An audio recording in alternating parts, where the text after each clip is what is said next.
some post for you, Poirot. Mr. Hercule Poirot, you fancy yourself, don't you, at solving mysteries that are too difficult for our poor thick-head British police. Let us see, Mr. Clever Poirot, just how clever you can be. Perhaps you'll find this nut too hard to crack. Look out for handover on the 21st of the month. Yours extra, A, B, C. Ah, it's some sort of joke. Maybe, but please remind me to inform Chief Inspector Japp.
It's here, Poirot. The murder took place in this street.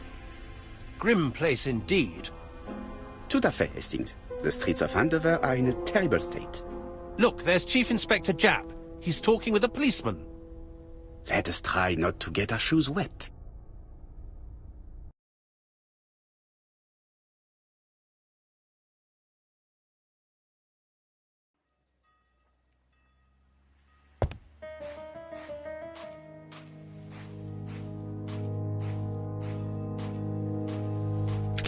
Dash! A puddle. How clumsy.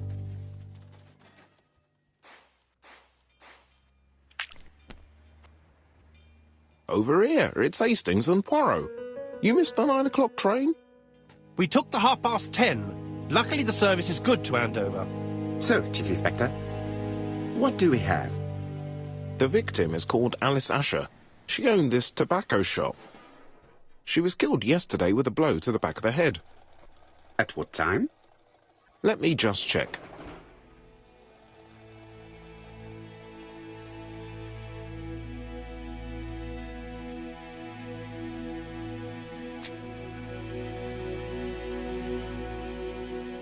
Is Japp being too relaxed?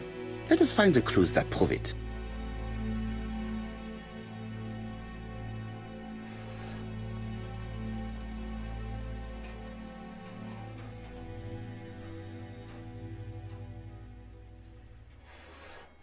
Japp is in a good mood. I bet he thinks he's already caught the culprit.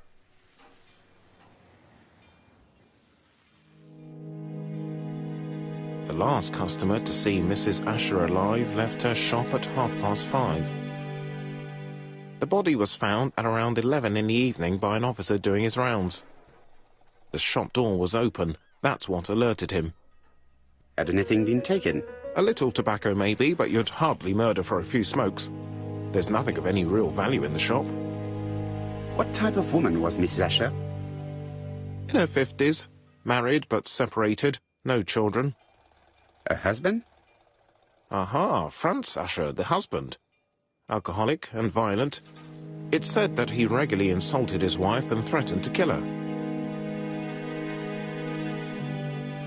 Do you think he's guilty? We'll look for Franz Asher.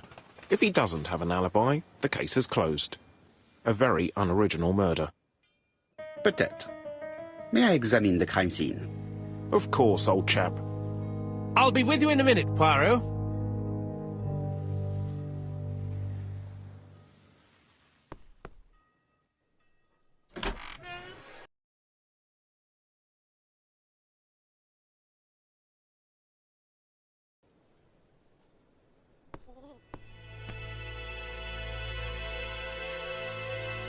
The place is unusually tidy for a crime scene.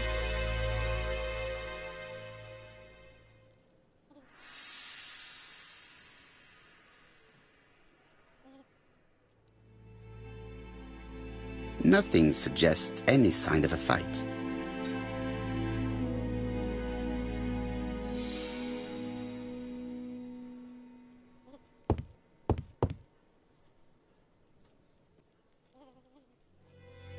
The counter is covered with fingerprints all on top of one another. It's not just any railway guide. It's an ABC. It's open at the letter A. There are no prints on the book.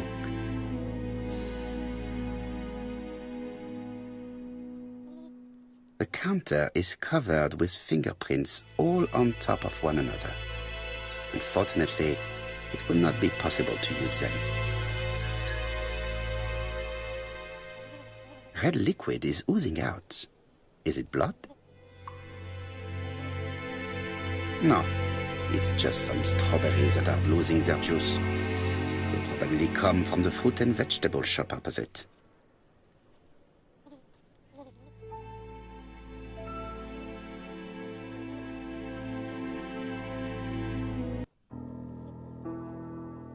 The till does not appear to have been touched. I have to check that nothing is missing from it.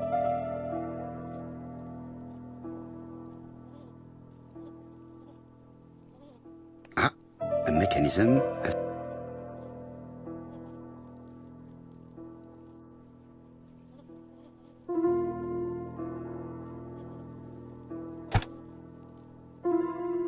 The till is full of money, but there is something strange.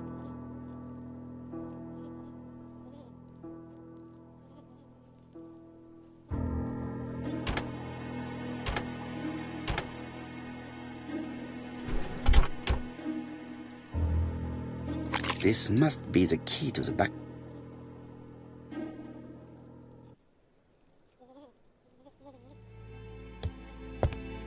There are cigarettes packets in a mess on the shelf.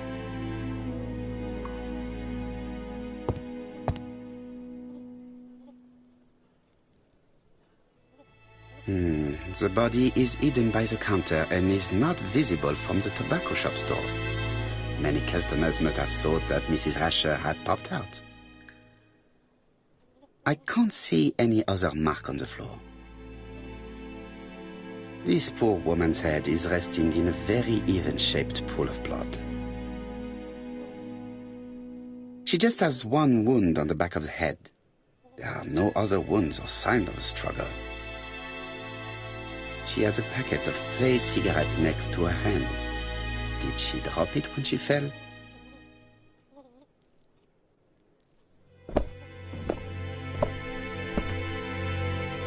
So, Poirot, any news? So, an ABC guide with no fingerprints, but prints all over the counter. Normally, the tobacco shop does not sell ABC guides. Exact. Mon ami, could you have a word with the neighbors? Some may have seen something. Of course, my friend, I'll do it straight away.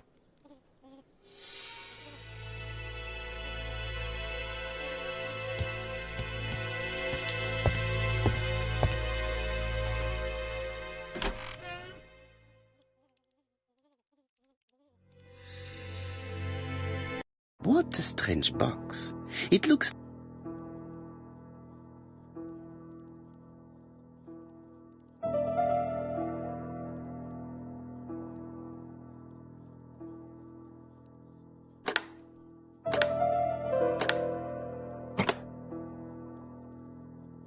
This button appears to activate a mechanism.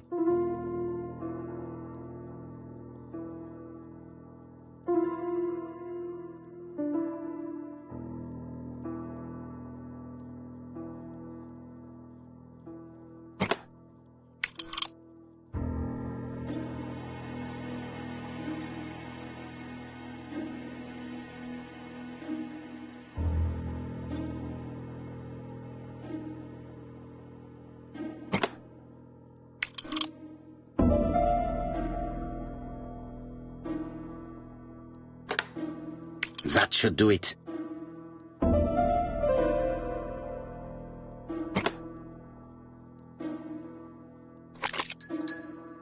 Who is this young woman?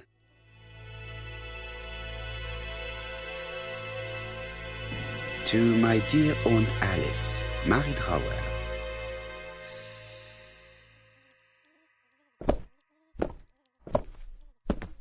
Have you found anything?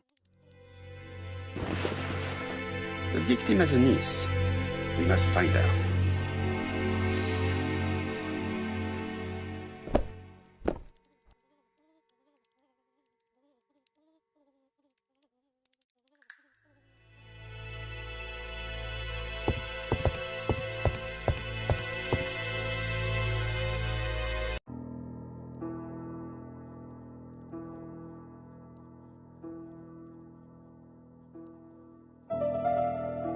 Such a pretty decoration should be at the center of the motif to respect the symmetry.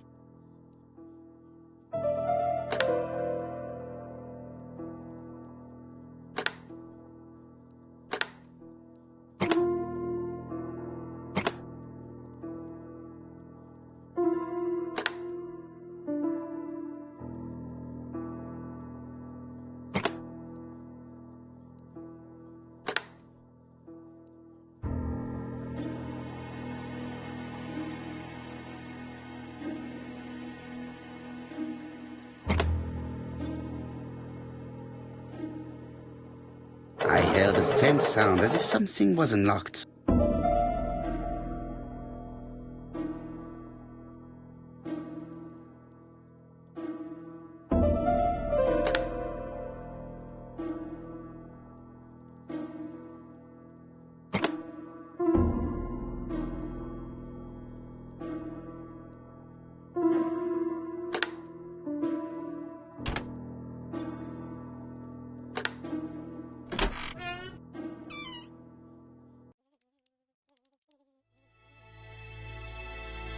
Medicine. Laudanum-based cough medicine, Mrs. Asher, and Dover Morley Laboratory, London. It's strange to find such an elaborate medicine from a leading London laboratory in the home of such a modest woman.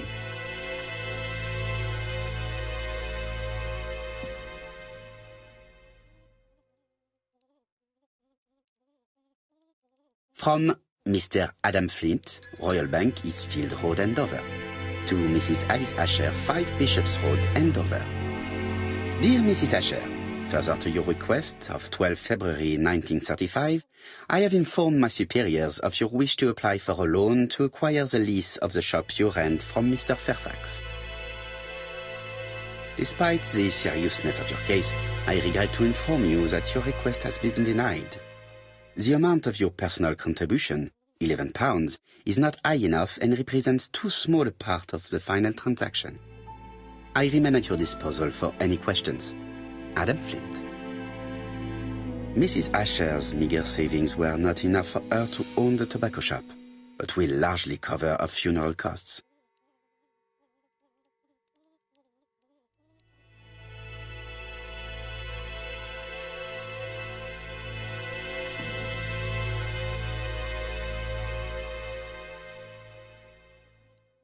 An inscription in German.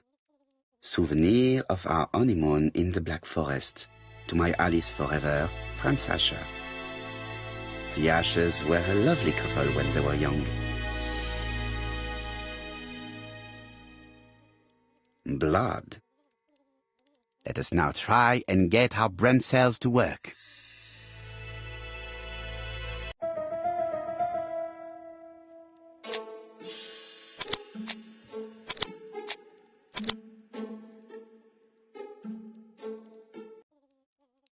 The motive is definitely not financial gain. There is no sign of a struggle, and the till has not been forced or emptied. I think I've looked everywhere here. Did Alice Asher suffer from nosebleeds? I think I've looked everywhere here. Let us see if I can find any more information in the shop's surroundings.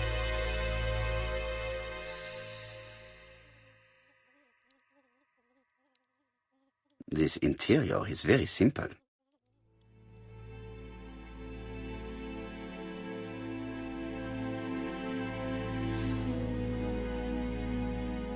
Mrs. Asher lived very simply.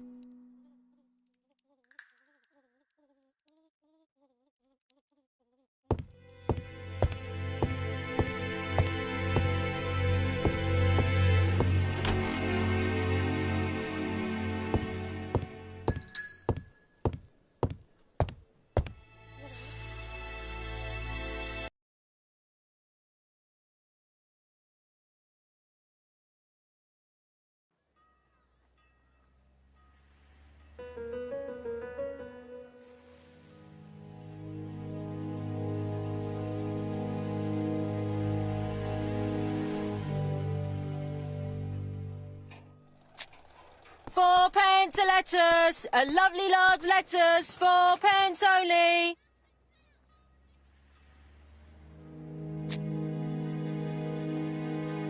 This woman appears to be a smoker.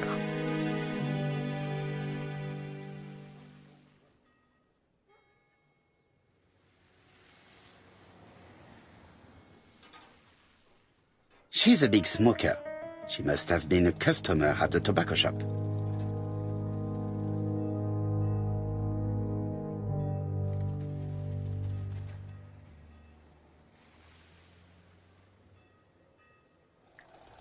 How much are your lettuce, please? A lettuce? That'll be 5p, kind sir.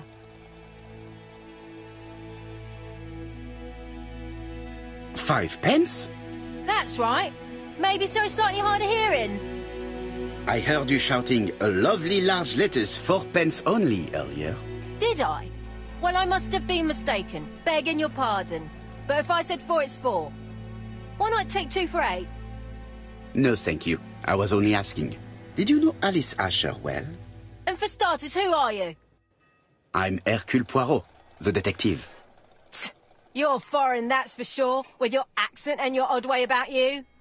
And you're here about Alice's murder, I suppose. Well, I've nothing to say to you. Did you speak to the victim yesterday? No, I never saw her. I do not quite understand. You work next door to each other, but you do not see each other? It's true. I didn't see her all day. One thing is certain. You are lying. So I'm a liar, am I? Get away from my stall!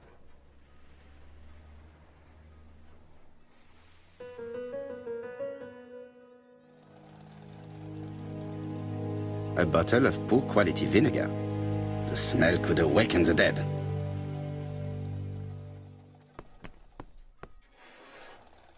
Hey, Poirot. Is the greengrocer causing trouble? I'll sort her out. No, please, leave her, Chief Inspector. I'll get her to talk later.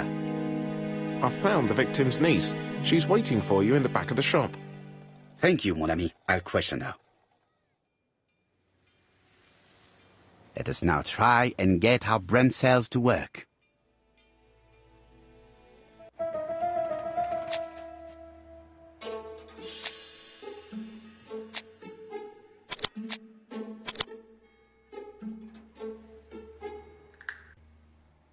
Mrs. Asher was killed here. The absence of marks in the shop and the regular shape of the blood stains indicated beyond a doubt.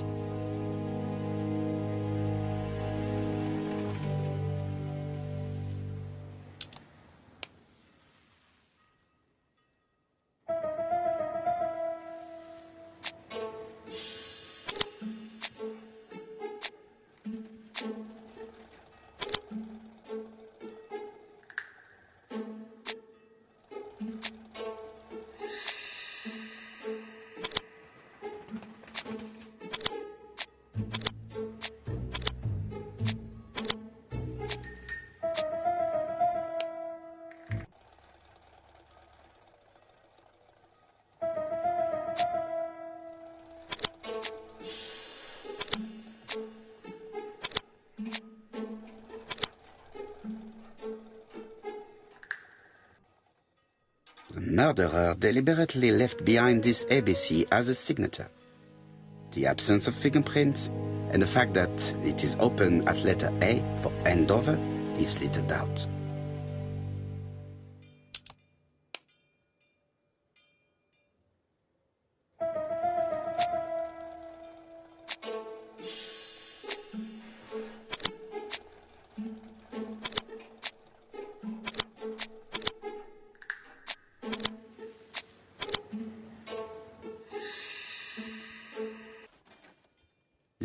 murderer probably pretended to be a customer.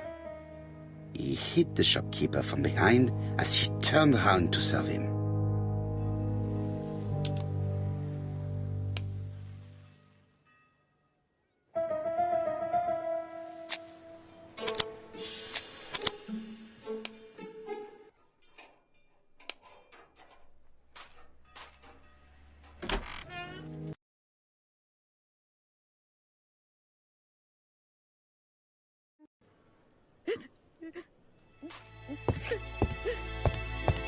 Jap had the body removed out of respect for the victim's niece. His attention is commendable.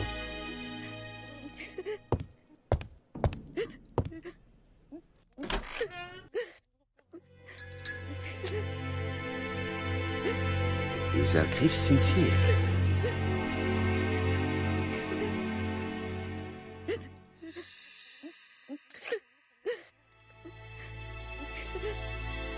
She appears to be very upset. She's dressed in mourning. She looks fragile.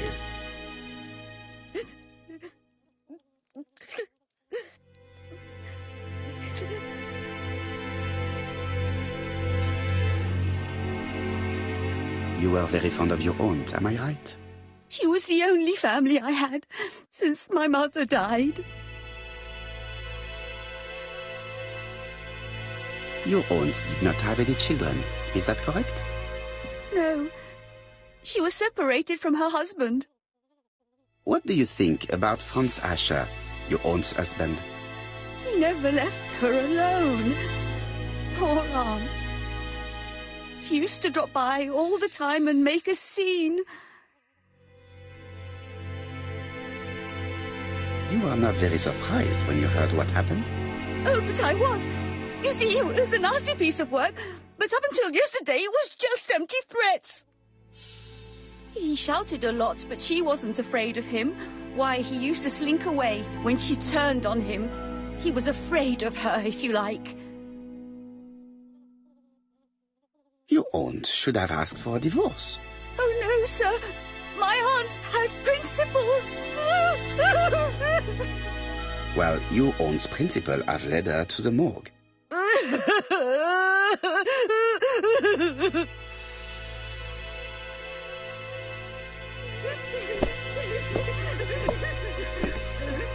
Hastings, please see this young lady home. I fear that it's quite impossible to finish our interview at present. Poirot, what have you done? I've never known you be so brutal.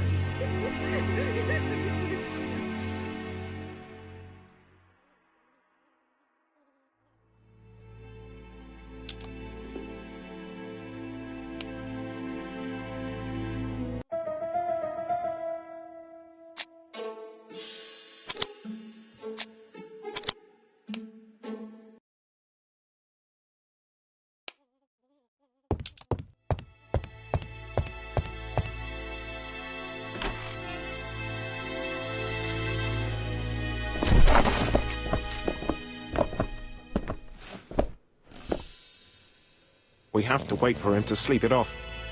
He's all yours, Poirot. There are a few things I need to check. There must be some way of sobering him up. I wonder what his wife used to do. He must have scared the customers away.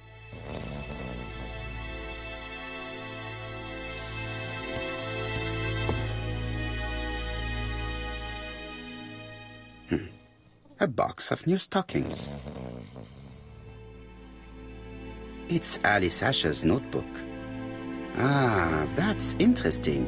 It probably contains information about her possible debtors and... Bodley. The fruit seller has debts too. She will probably be more cooperative thanks to this piece of information.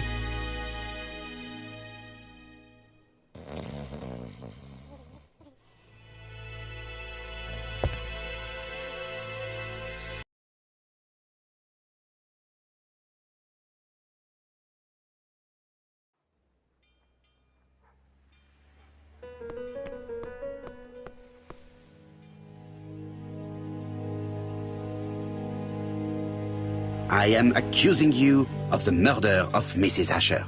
What? It wasn't me! According to the victim's account book, You owed her £10 for tobacco and magazines. That's a lie. She owed me £1, I swear.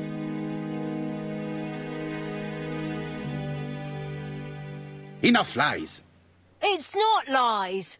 But you're not quite as clever as what you think. Now, please be so kind as to explain this. Look at my account book. Alice owed me £11 for fruit and vegetables. I may have had a slate at her shop, but she had one at mine. She owed me £1. And that reminds me I have to get it back from her niece. That is quite enough. Your account book has saved you, but I might ask Chief Inspector Japp to throw you in the cells for 1 or 2 nights while he checks your entries. Do you want to go to prison? Prison? Now that's not fair. I haven't done nothing. In that case, I am counting on your full collaboration. Yes, sir. Of course, sir. Listen, I didn't kill Alice, I swear. But it's true that I did go to the shop yesterday. At what time? 6 o'clock. She left me a note saying she wanted some strawberries if I got some. I received them late, about 6. So I took them over to her. But you did not see her. She wasn't in the shop, so I just put the strawberries on the counter and left.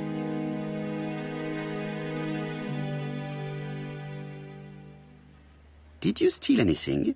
I swear I didn't. Alice could have come back any second. What do you take me for? You were not alarmed? I thought Alice had just gone to get her medicine from her room and that she'd be straight back. You mentioned medicine. Something for her cough. She used to take it a lot. Who do you think killed her? France. Her scoundrel of a husband. He was always after her for something. Well, he's a foreigner. Sorry, sir. What I mean is he's German. That's even worse. Did you see Franz Asher enter the tobacco shop late yesterday afternoon? Well, no. But at that time of the day, the streets are packed, and I have better things to do than watch her shop.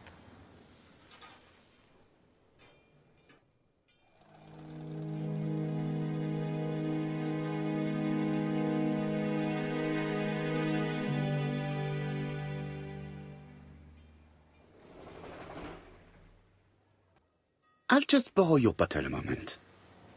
Take it. It's what Alice used to sober up her husband. But try not to empty the bottle. Let us now try and get our brain cells to work.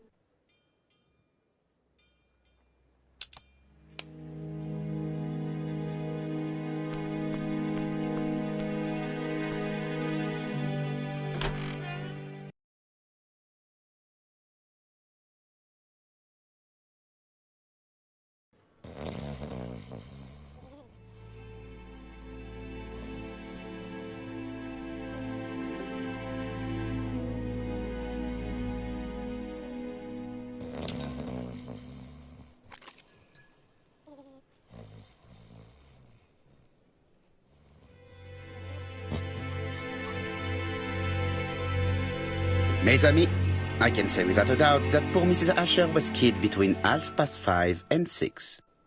Killed when the street was packed with people. That's rather bold. I've been talking to the neighbours, and... No one's seen anything? Or rather, it's anything and everything. Am I wrong? No. Bien. We must grill this villain Asher before he falls asleep again.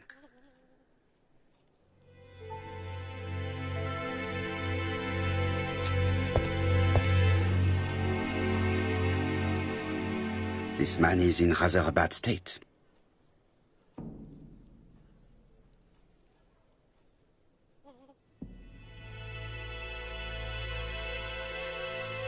This man has been fighting and he smells of alcohol.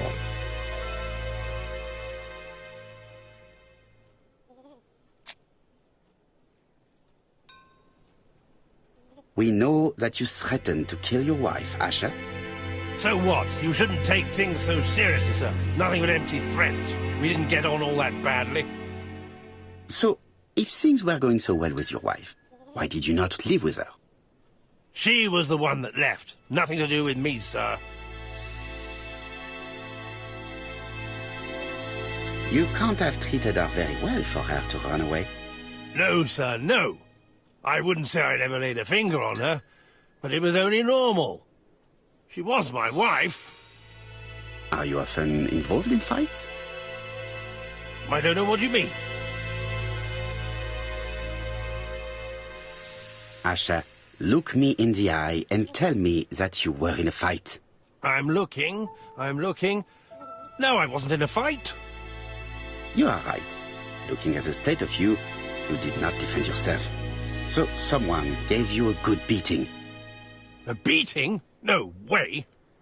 All right, he tore my coat and gave me a black eye. You see the state of him. Very interesting. Who is the other that you struck? Probably best if I tell you everything. Yesterday afternoon, I met Roderick Tanner. We'd bet on a dog fight together. An illegal bet, naturally. Yes, sir. Our dog won. Roderick got the money, but he refused to give me my share. And you fought about it. What time was this? In the evening, about 6, I think. We were on the other side of town. You see, I couldn't have killed my wife.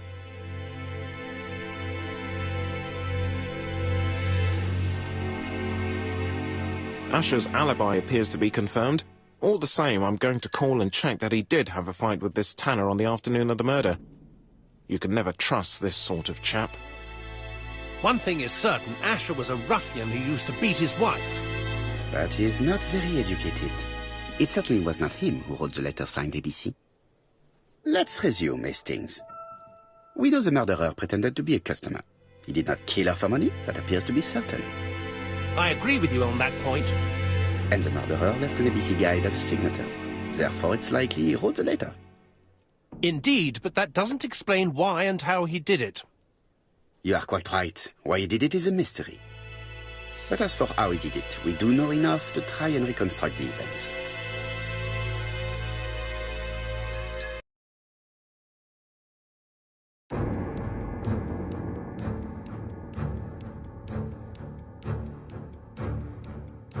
The killer enters the shop.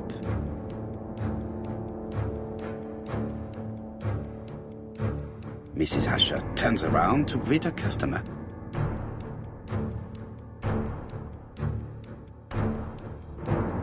The murderer asks her for some tobacco.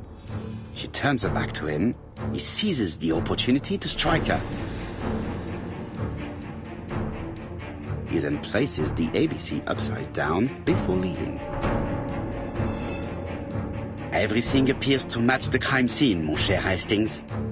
That is exactly what happened.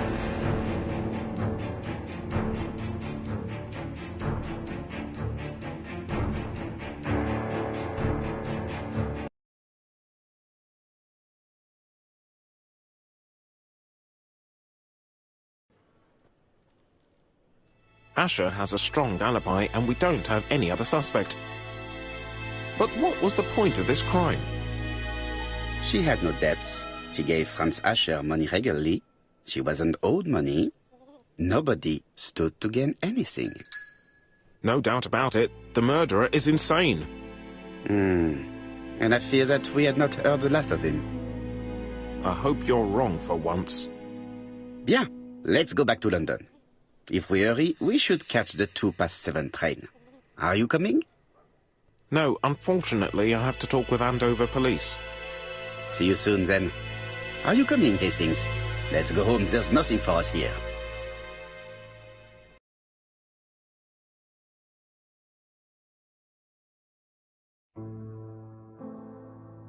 Well, do you have any idea about the killer's identity?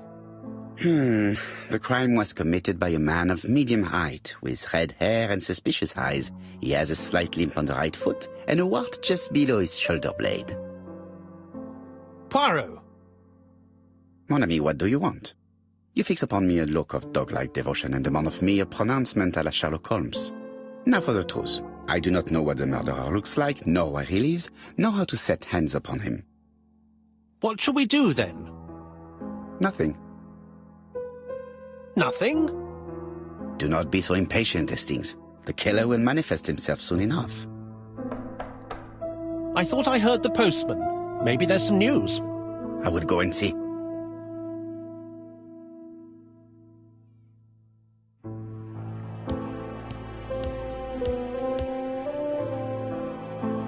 Daily Flicker, June the 22nd, 1935.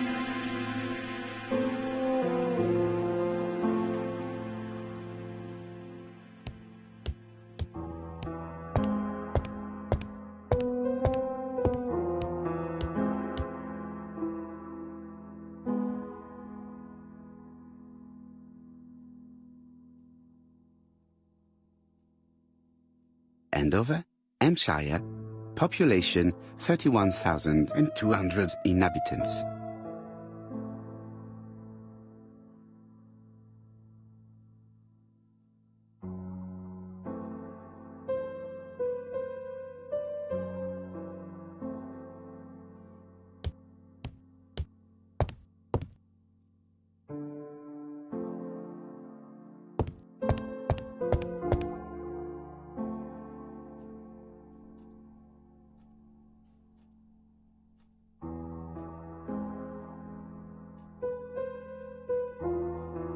Dear Mr. Poirot, well, what do you think? I believe that I won this round. The Andover affair went like clockwork, don't you feel? But the fun has only just started. I would like to draw your attention to Bexhill-on-Sea on the 25th of this month. We're having a crazy time. Best wishes, ABC.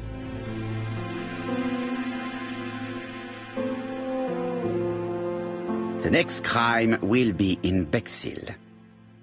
We must warn Jap to Scotland Yard. Did the letter indicate anything that might help the police? To be honest, I think we can already guess something about the next victim. But I need to think about it a little more.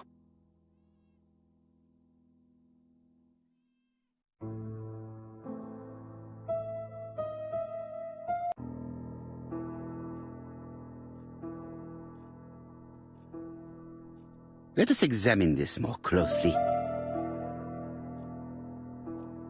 Certain characters in the... Yes, this... Right, let us... Yes. I have to find some other similar defects to... Yes. Right, let us... That's right. The A characters in the two letters. I have to find some other similar... The W is... Right. Let us compare this.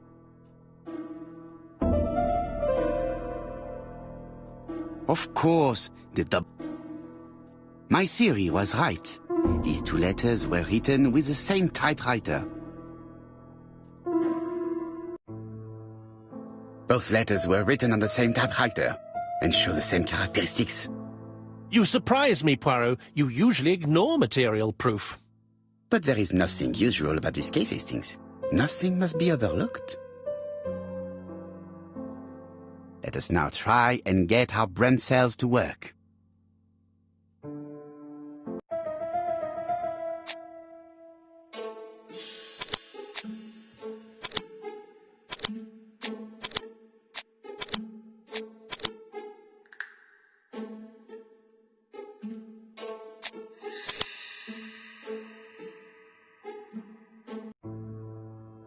So, Poirot, have you found something?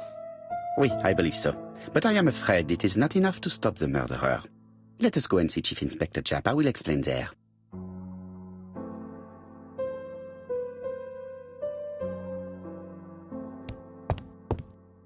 It's impossible.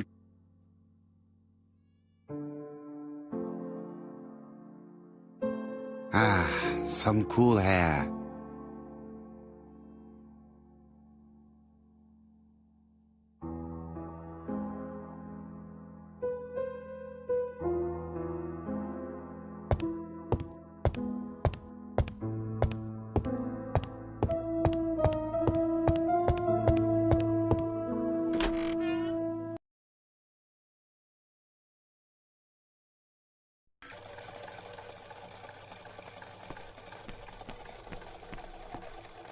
To Scotland Yard, please.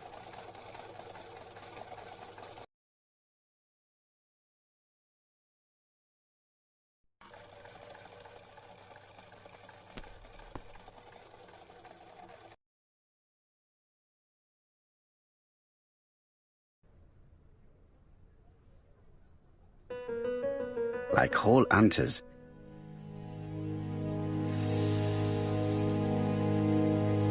Jap has invested a great deal in his career.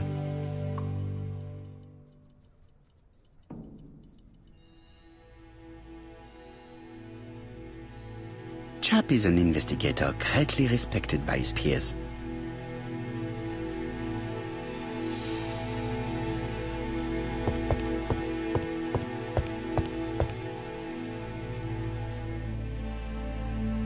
Alice Asher was murdered in Andover, the ABC killer's first murder.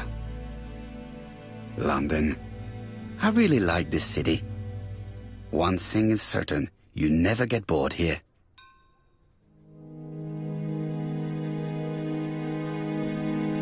Jap's interview room. Many cases have been solved in this little office.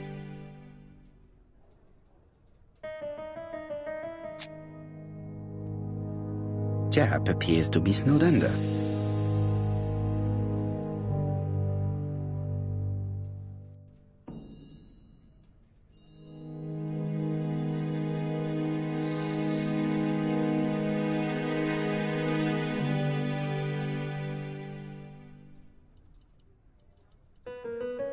Jap appears to already be overloaded with work. My news is not going to improve matters. Bonjour, Chief Inspector. I am afraid we have some bad news. I have just received another letter signed ABC. The next crime will be on the 25th in Bexhill-on-Sea. Are you completely sure it's from the same person? I have compared the two letters. There is no doubt about it. I suppose you think he's going to carry out his threats. I fear so. Good God, Poirot. Bexhill is very busy at this time of year, and we have no idea who the next victim will be. I suspect that the name of the second victim will start with B. What on earth makes you think such a thing? I thought about it when I saw the name Asher clearly written over the shop door of the unfortunate woman who was murdered in Andover last month. When I received a letter mentioning Bexhill, I deduced that the victim, like the town, might have been chosen by alphabetical order. So it's an alphabet fiend. I'm going to have a list drawn up of all the people whose name starts with B. I hope there aren't too many of them. Bien. We should leave you to work, Chief Inspector. You have a few days to prepare yourself. Thank you for coming, my friends.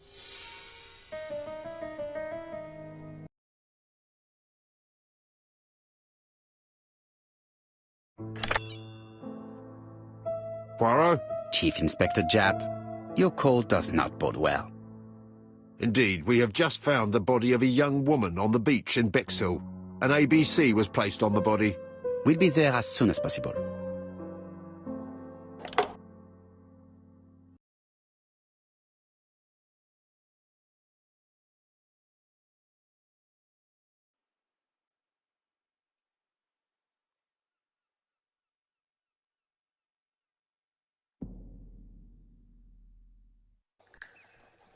Bexhill is a delightful town.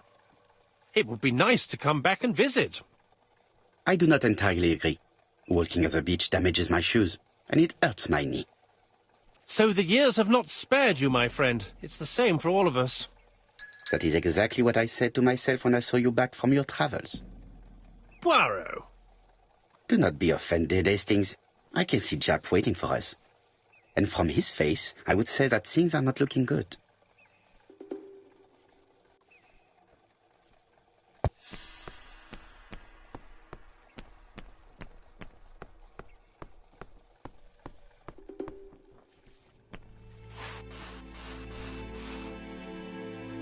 How do you do, gentlemen?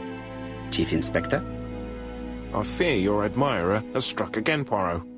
We haven't yet identified the victim, but it's a young woman, 20 to 25 years old. Death occurred last night between 11:30 and 1 o'clock. And we found an ABC guide on the body. Was she pretty? Come on, Poirot, that's rather out of place. It has no bearing on the murder. Are you certain? For women, it is often the most important thing. It often decides their destiny. The body hasn't been moved. You can see for yourself. Has the press been informed? Not yet, but I'm planning to. I haven't yet informed them about the presence of the ABC guide in Andover. Nobody has reported a young woman missing? Not for the moment. No witnesses, I imagine. Indeed. We've asked everybody who may have met a young woman fitting her description last night to come and see us, but I have little hope of gaining anything from it. It's early days, Chief Inspector, and the news may not have spread around the town yet. I hope you're right, Hastings.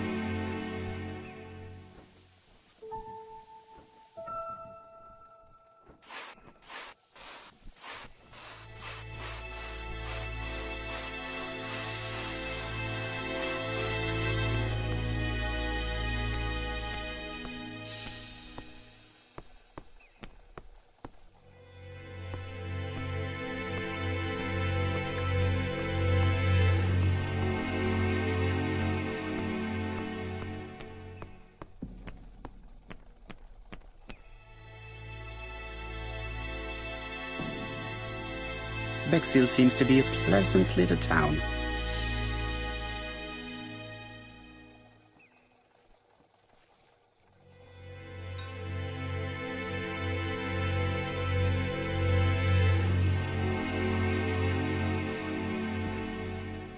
Bexhill is a pretty little seaside resort with elegant architecture, although personally I prefer more modern buildings.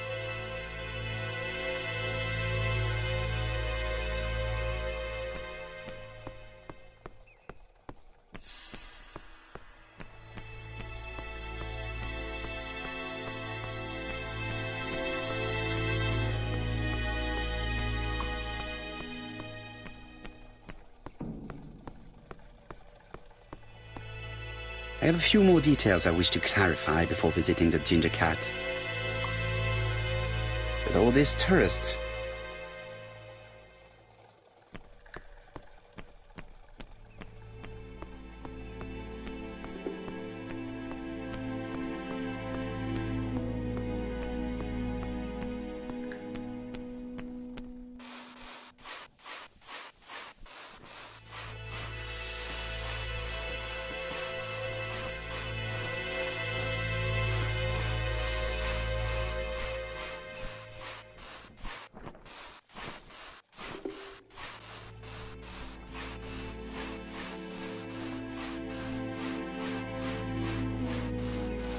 there is no doubt about it. Bex.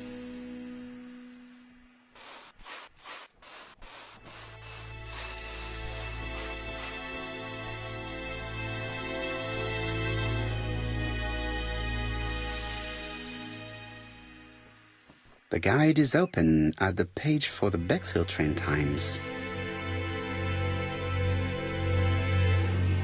A braided seat belt.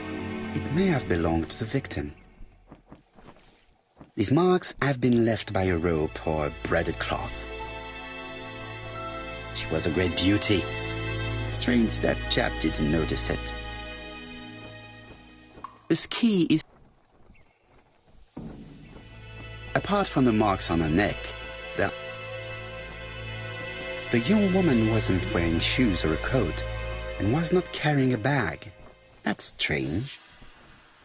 Either the murderer stole her belongings.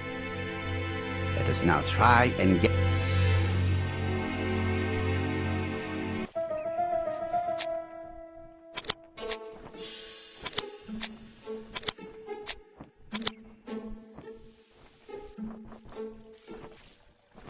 The poor child must have been strangled with his braided belt.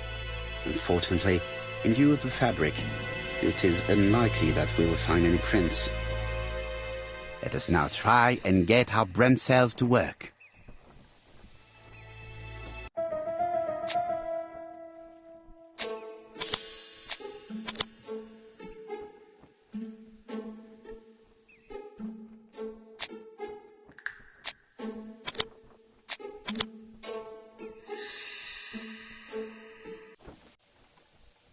The medical officer should confirm that the victim was strangled with her own belt.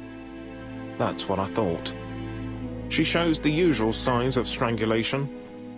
With a little luck, we'll find prints this time. You are too optimistic, Hastings. Our killer is far too meticulous for that.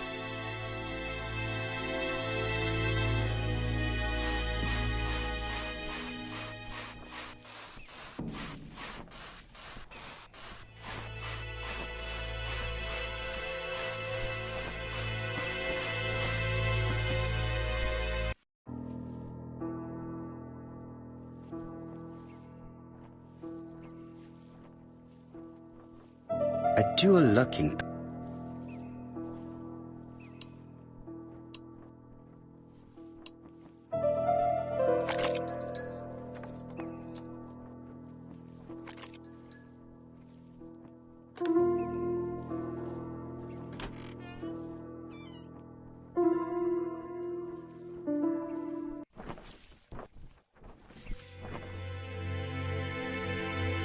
Betty's first day at work.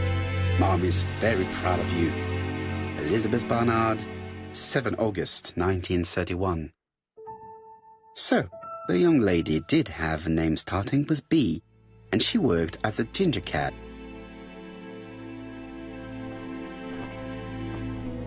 The purse is full. Yet again, we can dismiss theft as the motive for the murder. Here is the watch she must have a top brand lipstick, as well as a photo of the... It definitely was here that the victim...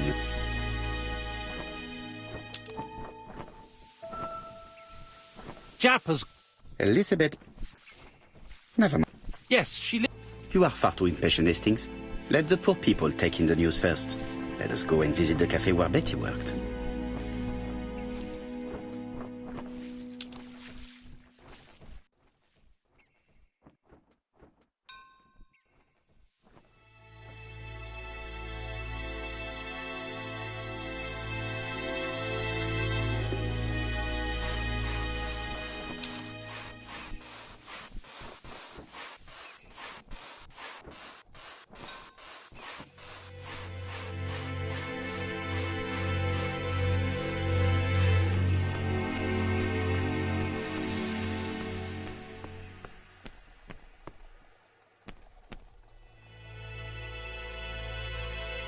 Could it be the same buildings as on the victim's photo?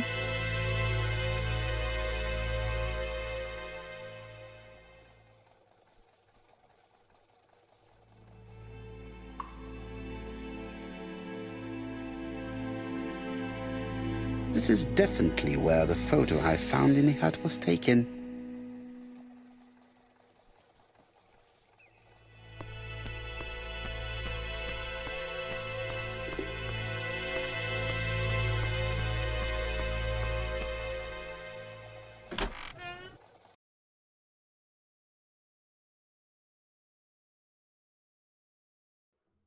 I'll be with you in a minute, gentlemen.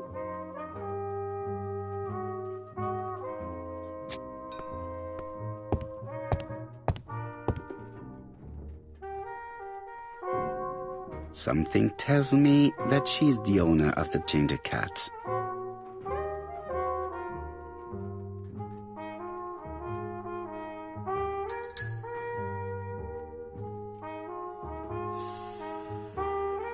This woman must be the owner.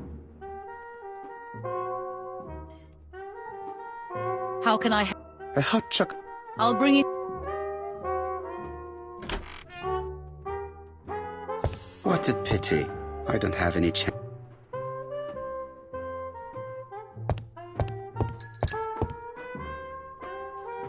I need to know the time. These are the different... I should consult.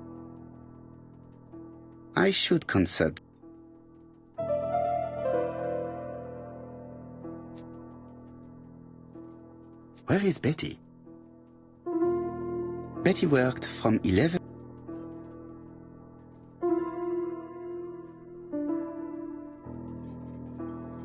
Most probably a single.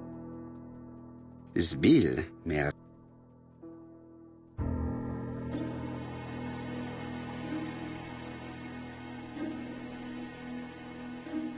Most probably a family. Betty served a family and a man on his own, a whiskey drinker. Maybe he's a murderer.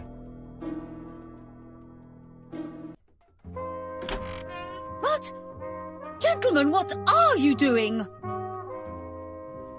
We are searching for clues. My name is That is correct. I fear that Miss... She... This is...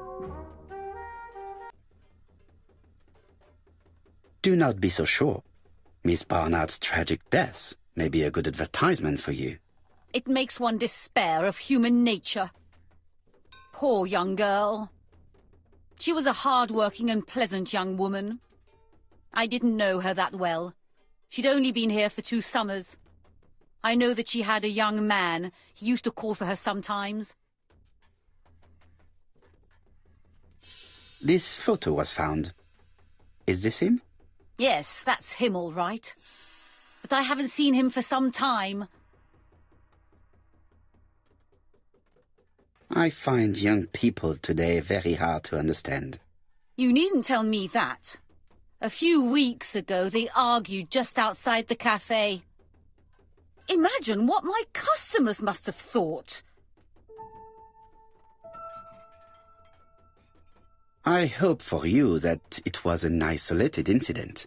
It must be difficult to keep a respectable establishment if your staff show themselves to be so shameless. The young man only made a scene the once. Jealousy, no doubt. It must be said the young girl was very pretty. Thank you for your time, Mademoiselle Mérion. You have been of great help. The customer who ordered the whiskey might provide us more information. He may have been the last one to see Betty alive. It is an interesting idea, Hastings. Maybe he is a regular guest. What do you think, mademoiselle? I don't think so. Our regular guests tend to order tea and cakes. At this time of the year, there are a lot of tourists about you never see again. That's what I thought. Time to visit Betty's home.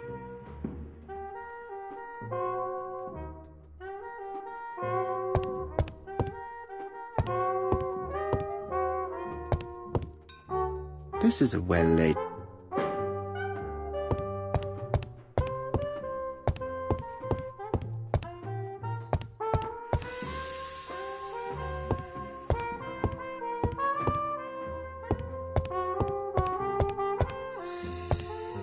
I've finished with it. I have nothing to add on the subject of Miss Bernard.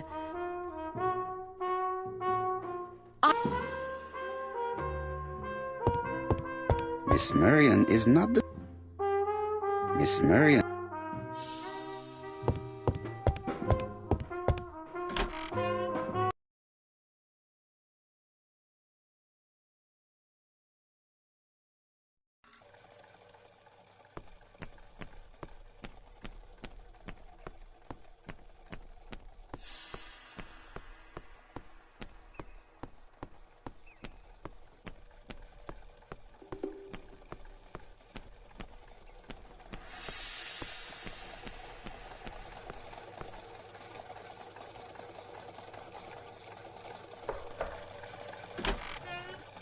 How do you do, mademoiselle? My name is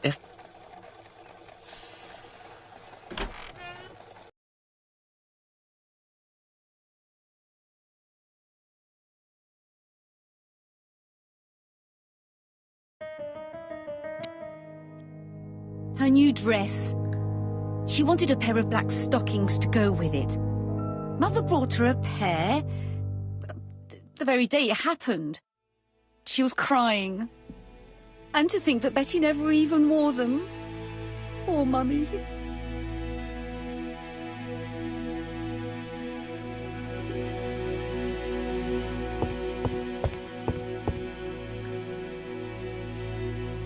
The Barnard appeared to make music a priority in their budget.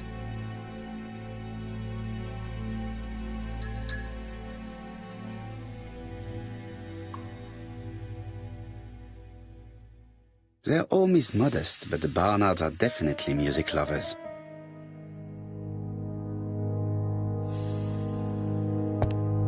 This gramophone is magnificent.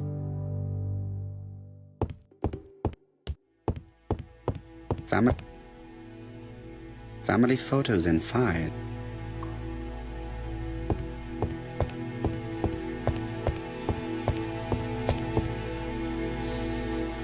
What is she feeling at the moment?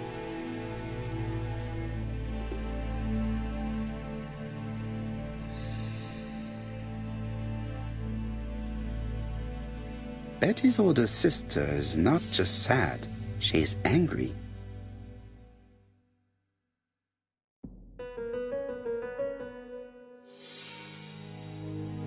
Your sister had a fiancé, I believe?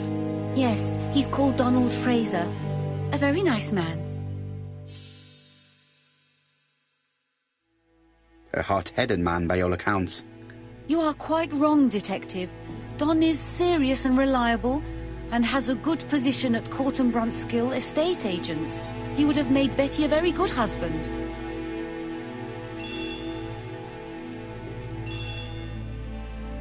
Peter.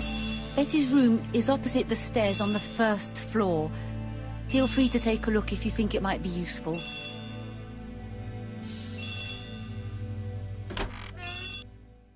Do you think she's high? That is what... Surely you don't... I did not say anything of the sort, but who knows?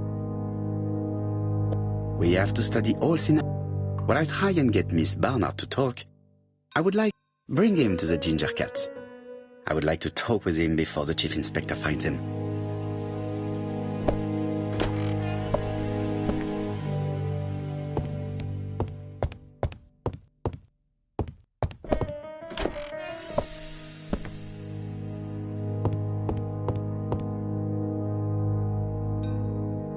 It looks like Betty was also a music lover, the same as her family.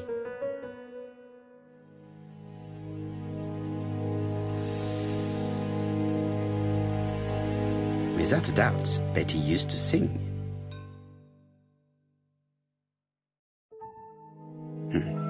A box of... It looks like Betty has a very busy life.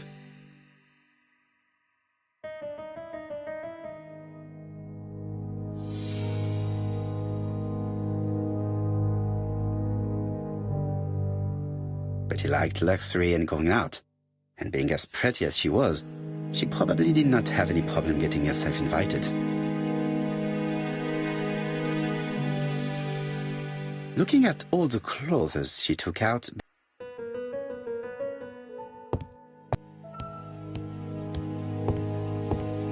a record sleeve with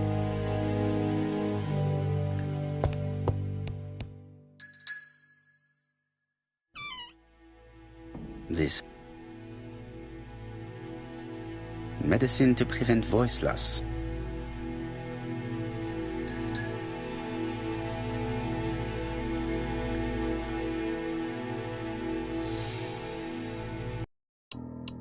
Something on this clock bothers me.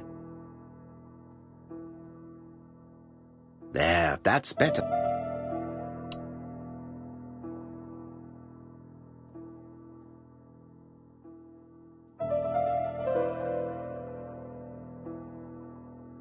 This decoration appears...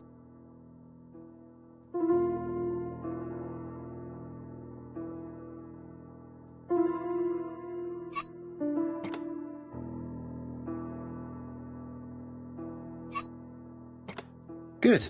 It should be... Look, a key. This could be useful.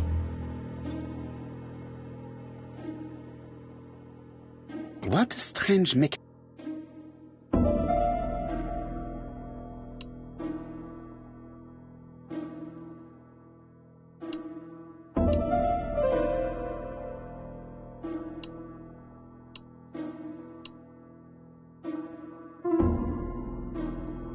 The cogs are blocked.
the central cargo.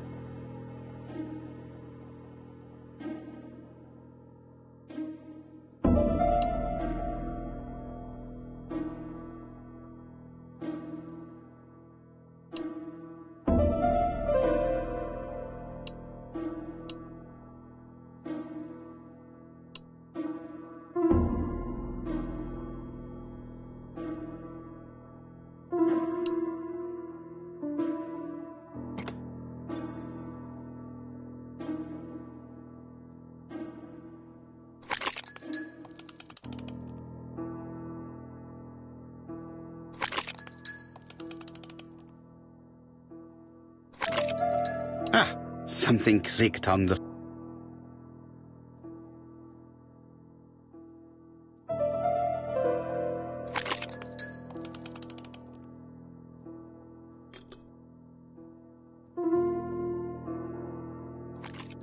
This could be useful.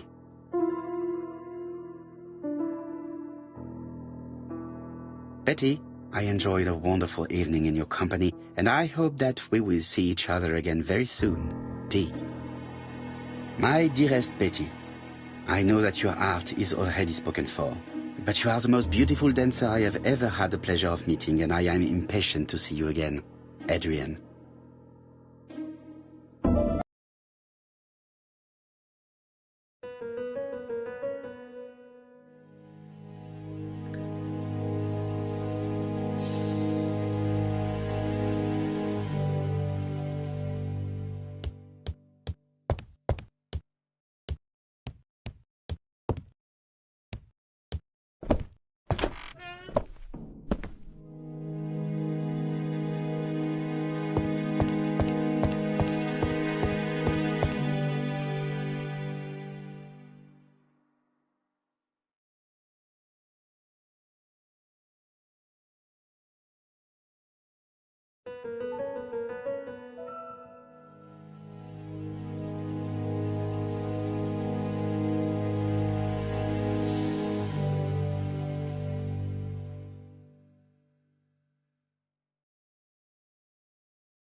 Let us see.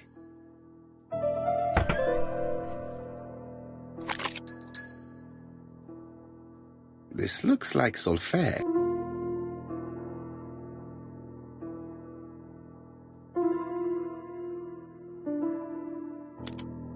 That doesn't work.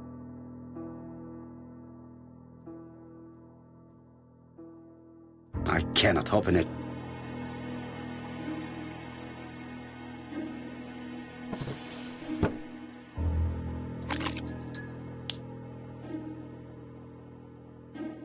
There is bound to be a...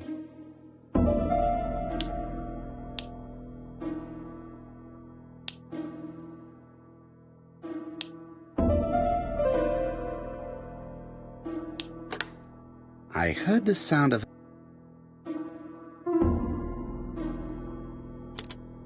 That doesn't work.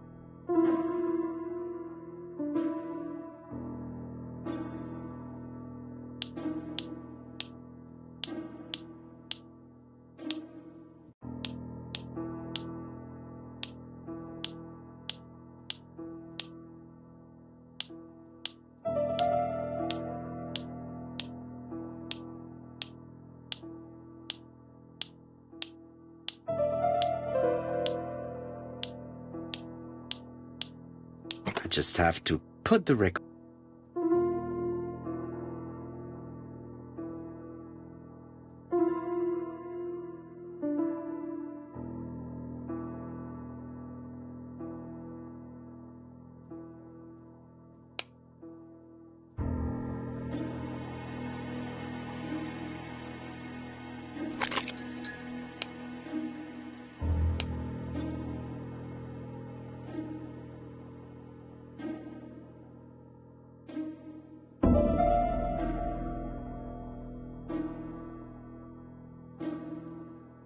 It looks like something.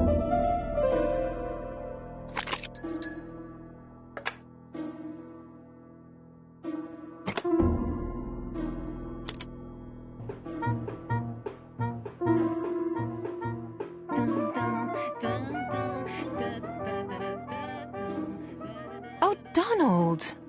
We're in the middle of recording. Sorry, Betty, but it's not wise. The doctor said you should rest your voice.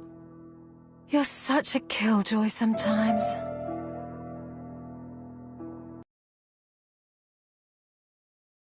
Betty was such a good singer. It's true. Yes,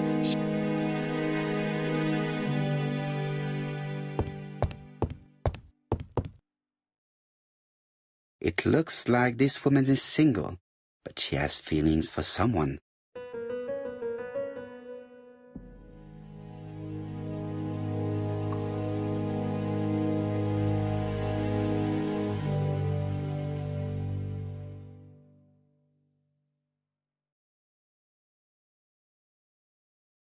She is looking so intensely at this photo. But is it really a sister that she's studying in this manner?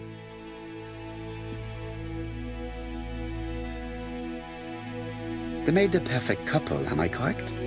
yes, in a way. She was pretty and he... Well, He's a bright man, with a promising career ahead of him. He would have made...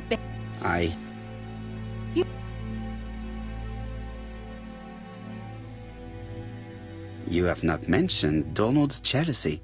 There's nothing to say. You are a poor liar, Mademoiselle Bernard. Excuse me, Mr. Poirot, but I do not see why you are interested in our humble little crime. It would appear that your sister's murder is the second in a series that we have to stop as quickly as possible. The first was in Andover, and the same as your sister, the murderer sent me a letter informing me that a crime would be committed in that town. Now can I count on your honesty? Yes, you have my confidence, Mr. Poirot. Don is a quiet and sensitive young man, slightly reserved too, and as is often the case with reserved people, when he flew into a temper, he completely lost control. He could be so violent. Betty was frightened. And when was this? The first time was about a year ago. But they rowed more recently. Donald found out that Betty had lied to him. She said she was going out with a girlfriend, but she went out for dinner with a married man. It was an awful scene. She told him that until they were married, she was free to go with whoever she pleased. Donald turned quite pale and started shaking and kept saying one day... Well? He'd commit murder. Do you think that is what happened? No, Mr. Poirot, I don't believe that. You yourself said he may be a recidivist madman. Don loved Betty with all his heart. I can't... Very good.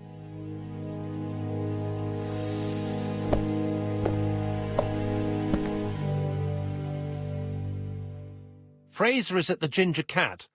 The police haven't spoken to him, but they want to. Très bien, Hastings. Let's see him now. Au revoir, mademoiselle. My deepest condolences to your parents. Of course, Mr. Poirot.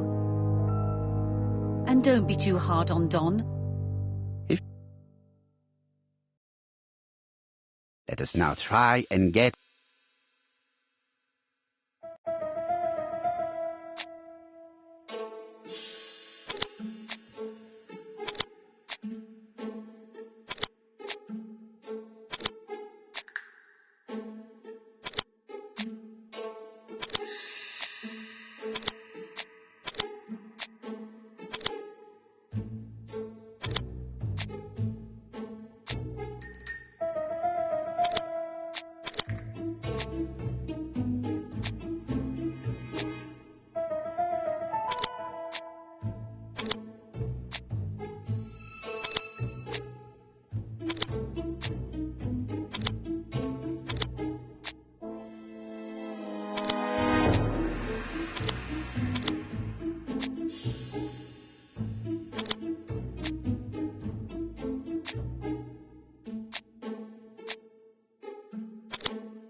You've seen Fraser, Hastings.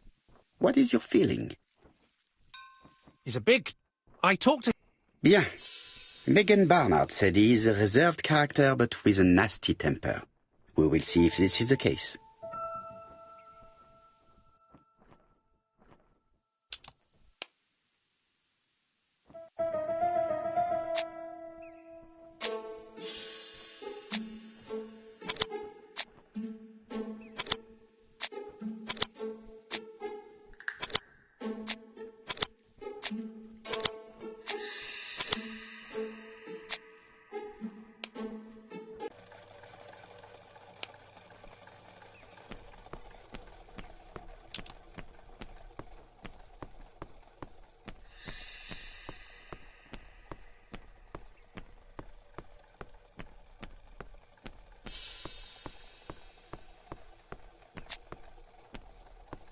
Hastings... I fear that this case... Certes. Certes.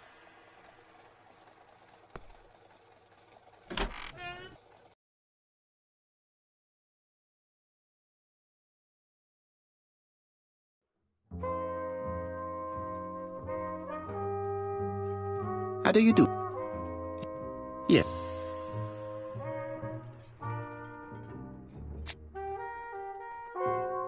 This man looks suspicious.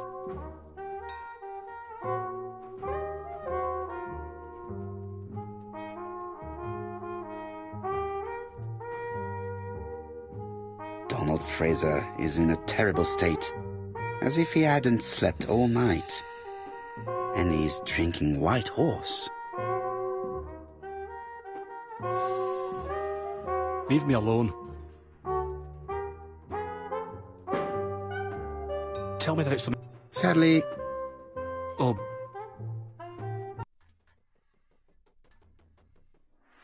If I have understood correctly, Betty was not the sort of person to listen to advice. You're right. She always did as she pleased. And what did she have in mind for yesterday evening? She said she was having dinner with her sister. Yet, Megan only returned to Bexhill this morning, Mr. Fraser. I didn't know. Right. May I ask you what you were doing yesterday evening? I spent the evening working. Your colleagues can confirm this? No. I often take work home with me.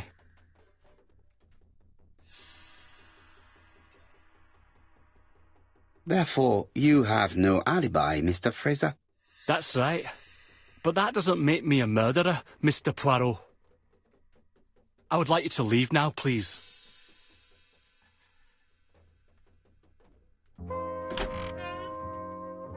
Ah, I knew I'd find you here, Poirot. I thought the victim's young... Yes. Let us now try and...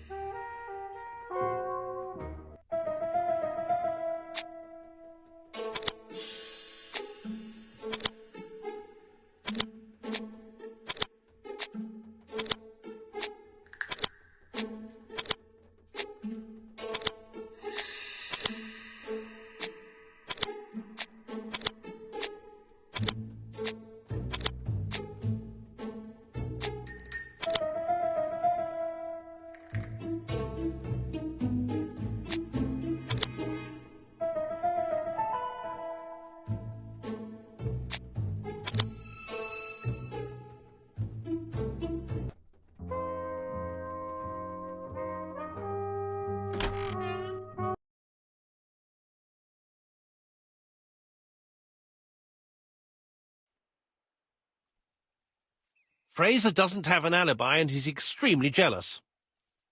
You are very skilled at summing up. And yet you haven't asked Japp to arrest him. It is too soon. But I agree, without the letters announcing the crimes, Fraser would already be behind bars. I can't... Let...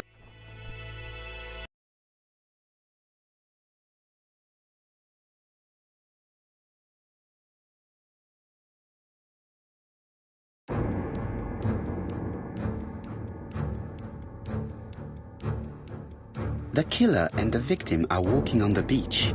Miss Betty has a bag, a belt around her waist, and carries her shoes in her hand. Both of them walk slowly to hut number 5.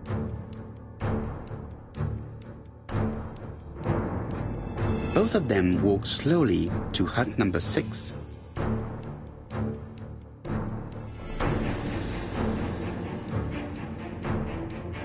Miss Betty enters the hut. She leaves without her belongings. Then she hides her coat.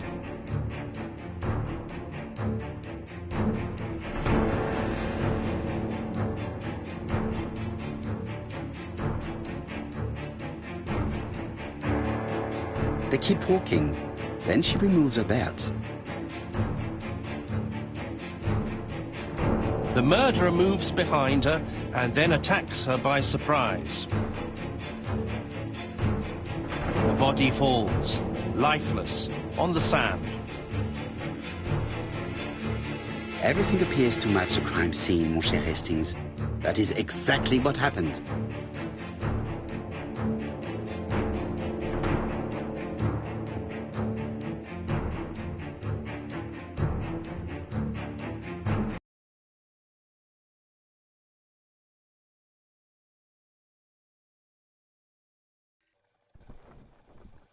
Without the ABC, we might have suspected Mr. Asher and Mr. Fraser. But by timing his crimes, the murderer is making sure he's accused. In a way, it is very generous of him. Generous? The murderer seduced Betty in order to lure her to the beach and kill her. Indeed, the young woman was certainly careless, but not stupid enough to follow a stranger. What are you planning to do, Poirot? Return to London, mon cher Hastings.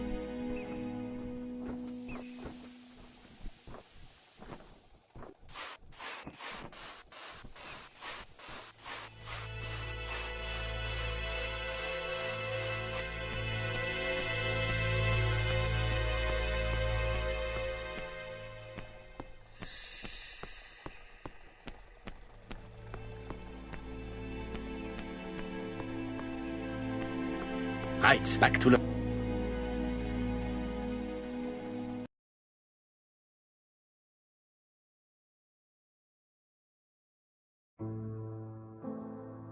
Jap has decided to reveal details to the press. It is not a bad idea. The more people who know, the greater our chances of finding out something of interest. Poirot, I have a bad feeling.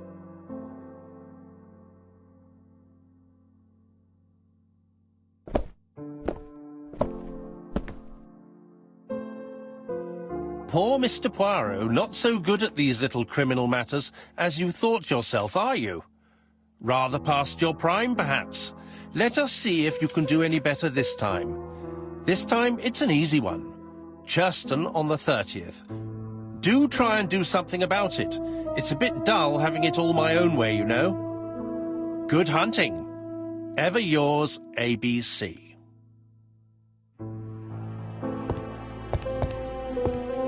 Good hunting. Did you hear that, Poirot? The murderer seems to be taking it all as a game, a challenge. He will strike on 30th in Churston. We must warn Scotland Yard. No time to lose. We must prepare our suitcases for Churston. Mon Dieu, it is already...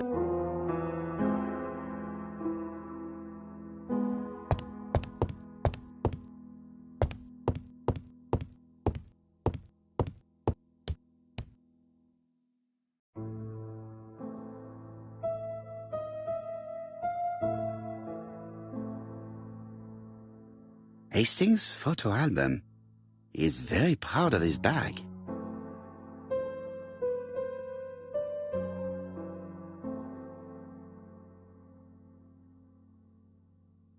Bexillancy, Sussex, population 24,703.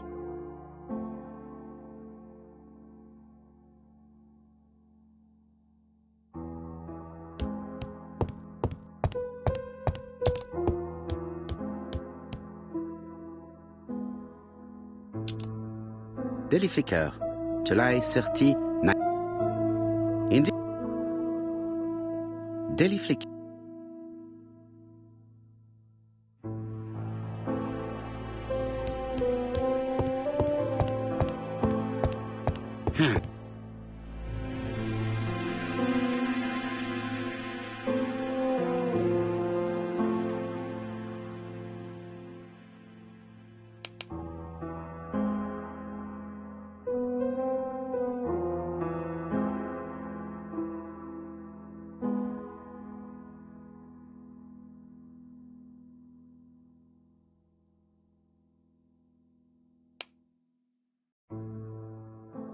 Poor Mr. Poirot.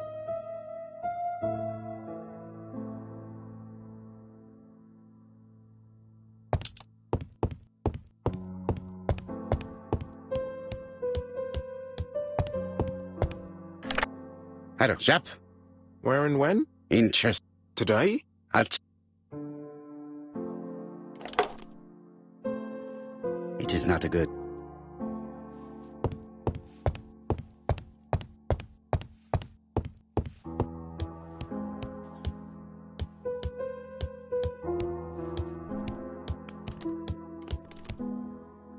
Hastings. Hastings. Okay. All the same, it really is a disgrace to leave your belongings in such a mess.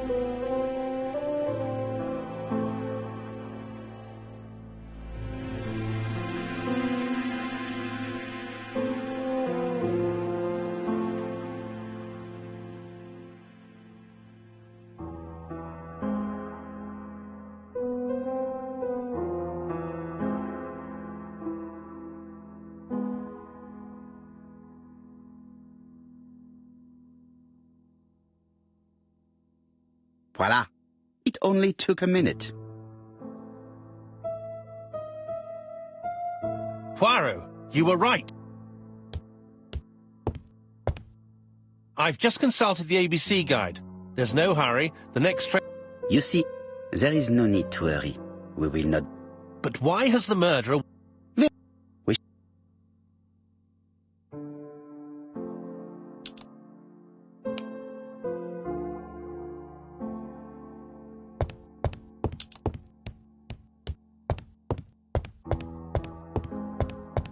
I lock my revolver in this drawer. It is not the right time.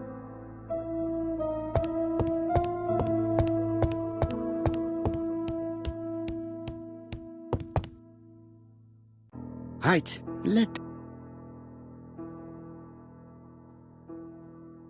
us examine this. Certain characters in the two letters. Yes, this... Right, let us go. Yes, the... I have to find some other similar defects. Yes, the... Right, let us compare this with the other. That's right, the... I have to find some other similar defects to confirm my theory.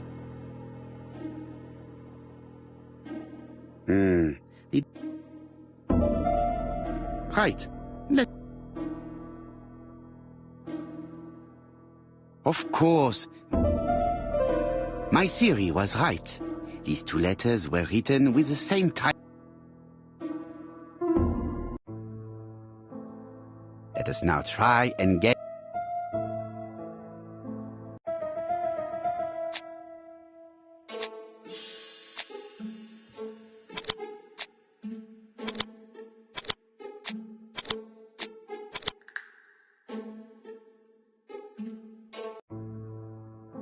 The letter should have arrived in time.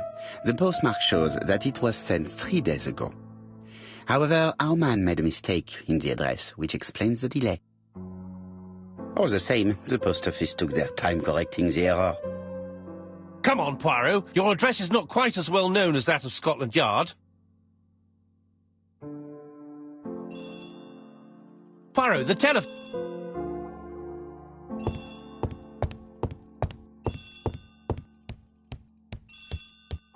My theory was right. I have some news from church. Sir, He was a famous... Yes, let's meet on the train.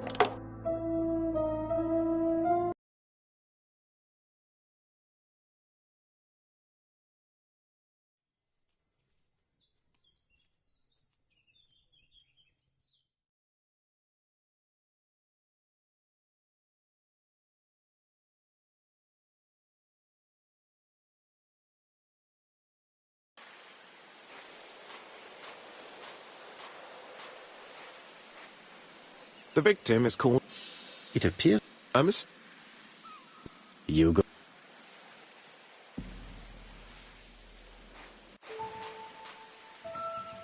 Jap has empty.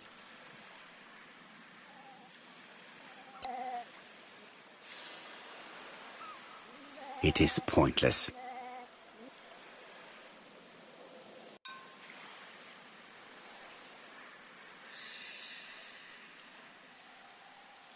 An oriental dragon.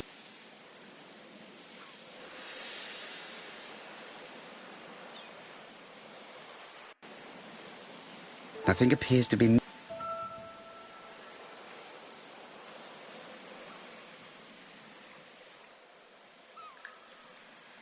A signet ring.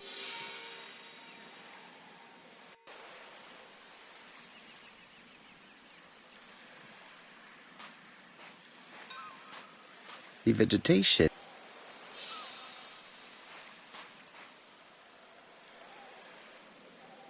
Sir Carmichael throat. The gravel on the path has...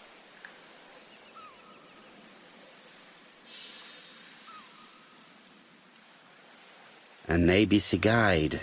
The murderer's customary signature, covered in blood this time.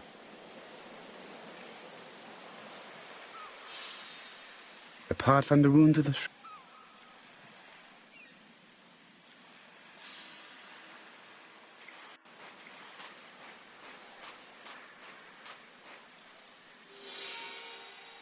This place...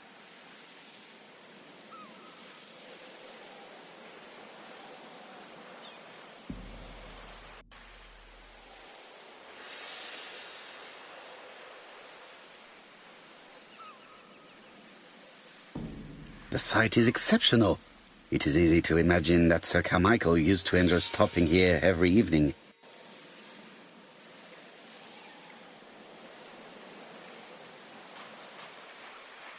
The body is just in front of... Let us now try and...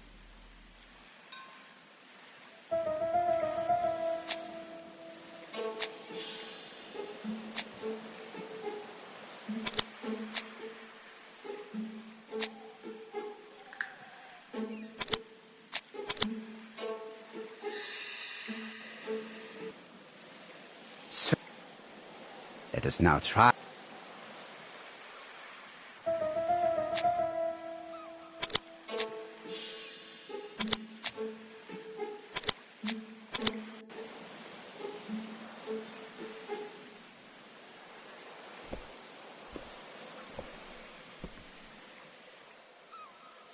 Have you finished?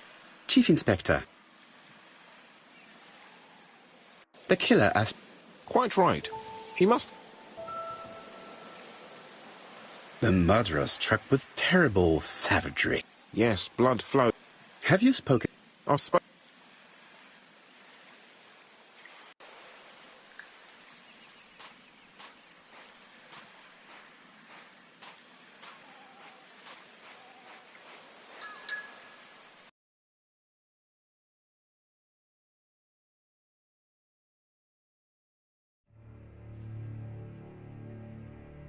To be honest, here he is now. Please, Mr. Please.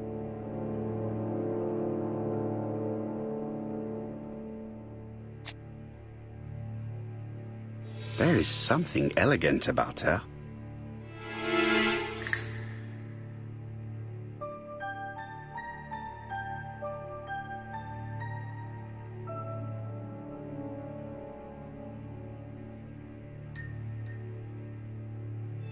She has good taste, except perhaps in her choice of jewelry. Please excuse...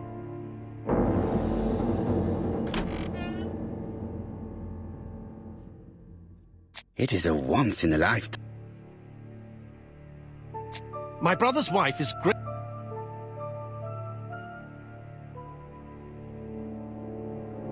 Rather just say that you do not want her to testify.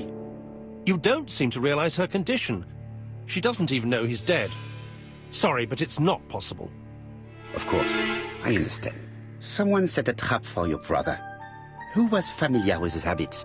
Everybody knew he took his evening walk at 8:30, and that he always followed the same path.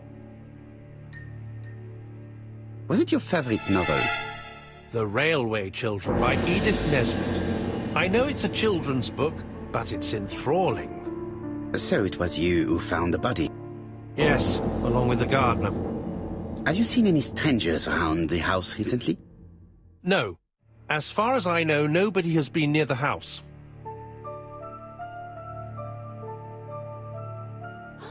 Miss Clark. Oh, Lady... Hastings. But, Poirot, a gentleman shouldn't... I take full responsibility. All you have to do is to leave the drawing room door ajar and let me know if anyone is coming.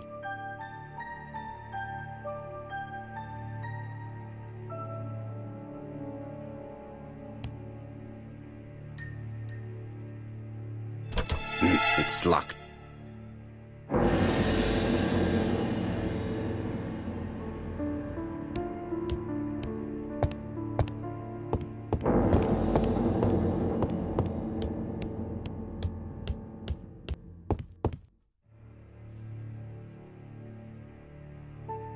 A turtle.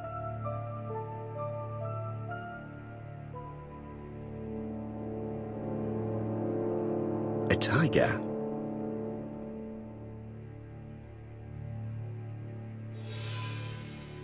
A dragon.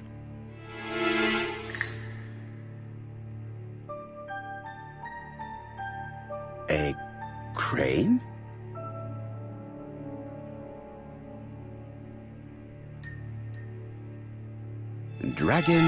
Dragon.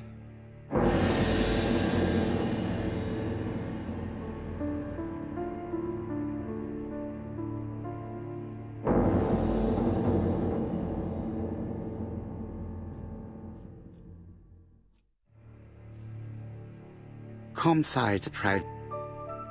The catalog.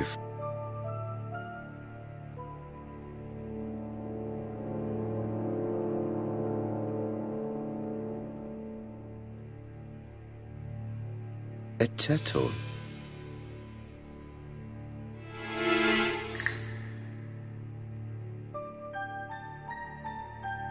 A tiger.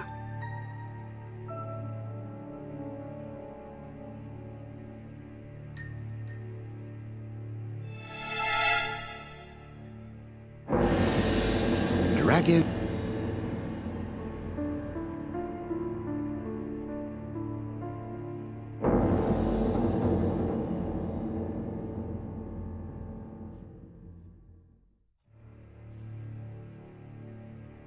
A dragon.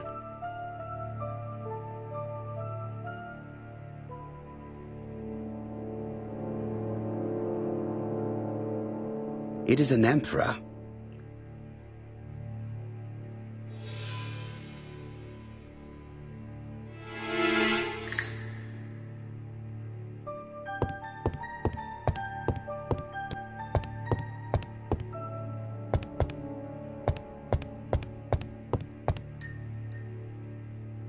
The interior is richly decorated.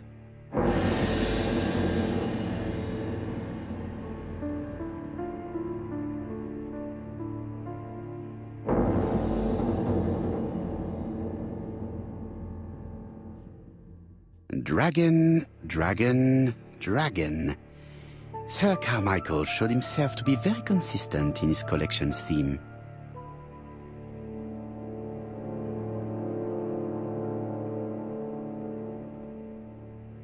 Sir Carmichael's...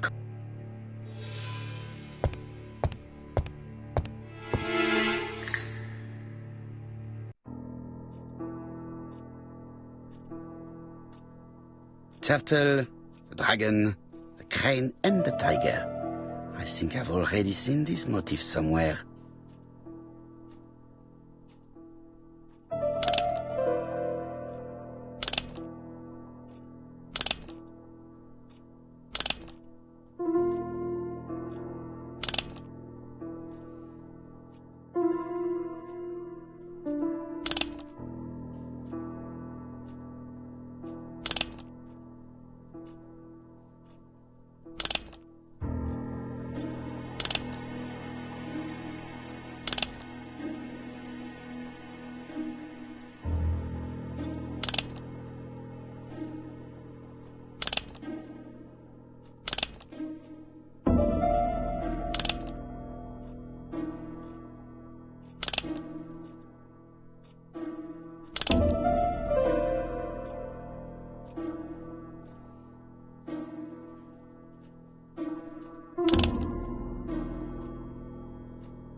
The position of each motif is correct, but they are not turned the same way as on the table. I think I heard a bang. This is interesting.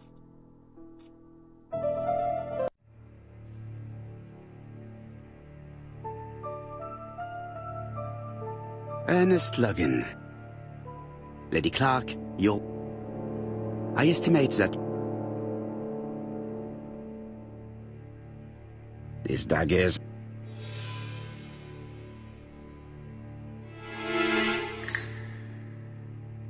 Here's Miss Grey. Sorry to keep you waiting, Lady This porcelain. It's about...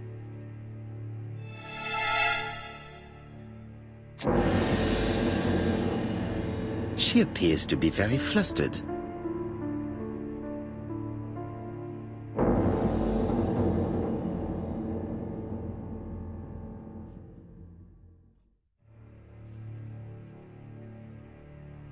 She's unable to hide her emotion, and her makeup has been disturbed. I think that this young woman has just been kissed. Here? Acquired while working with Sir Carmichael. I used to help him manage his collection and choose his new acquisitions.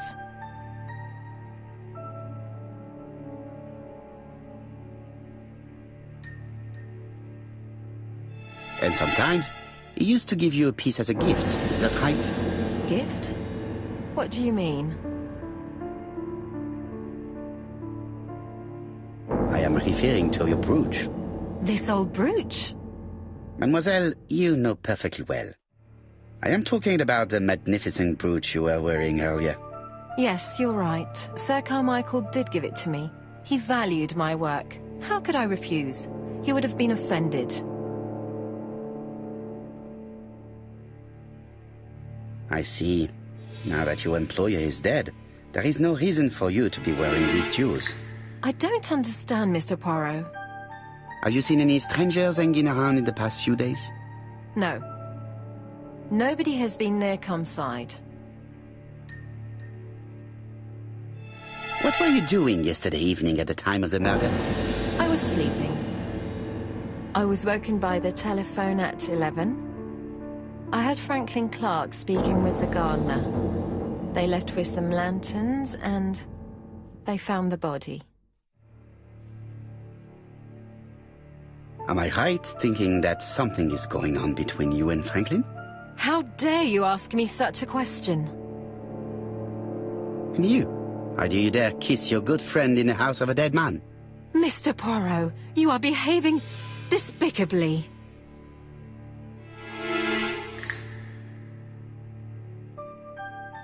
Miss Grey, if I may be so bold, please do not take offence. My friend has rather unusual methods, but all he wants is to find the murderer. Yes, I understand. I must rest. Please excuse me. Earlier, you asked me to watch the living room, and I saw Franklin Clark kissing Miss... No.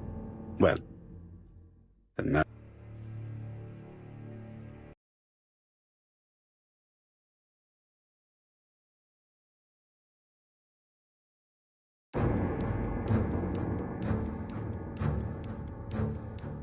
Sir Clark is taking his customary walk. Our killer is hiding behind a bush.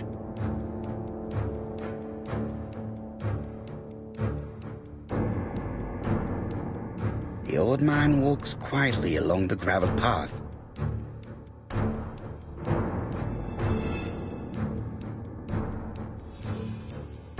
Then he turns towards the sea to gaze at it.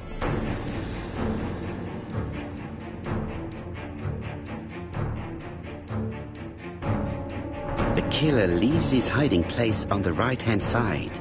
He approaches silently over the grass. Then he throws himself on his prey and cuts the poor man's throat. He then lays down the ABC before leaving. Everything appears to match the crime scene, Monsieur Hastings. That is exactly what happened.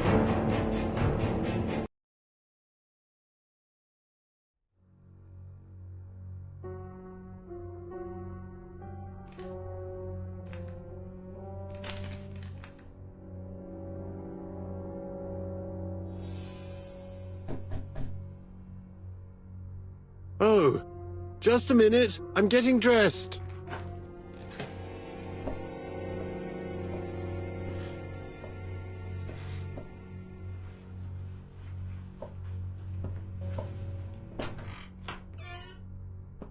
Mr. Kirst, have you recently returned from Churston? Yes. Indeed I have. Have you seen the papers? And to think that you might have rubbed shoulders with the killer. Imagine that. Mr. Kirst, are you all right? You don't seem well.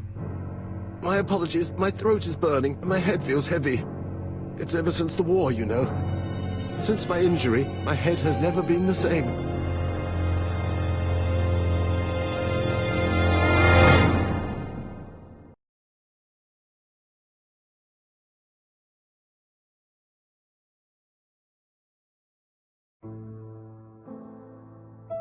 Poirot, it's a pleasure to be... An authentic... And you more so. Do not underestimate... Ah, is Thor... Naturally. Oh, Poirot...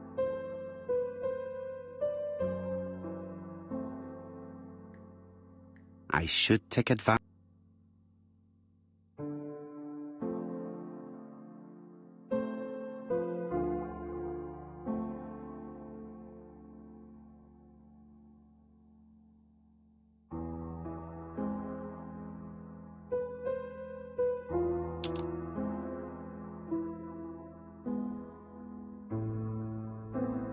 Sometimes I love...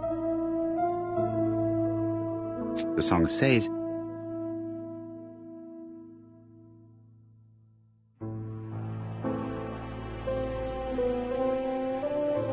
Franklin Clark always seems at ease.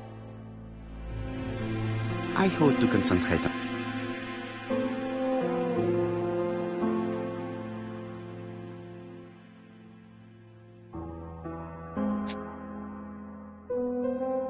Donald is always on edge.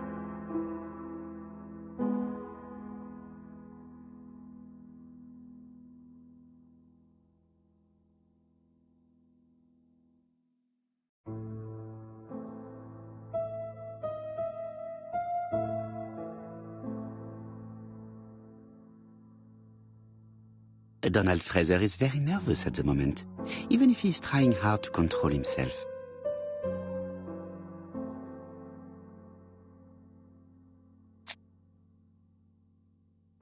She appears to have taken more care with her appearance than the last time.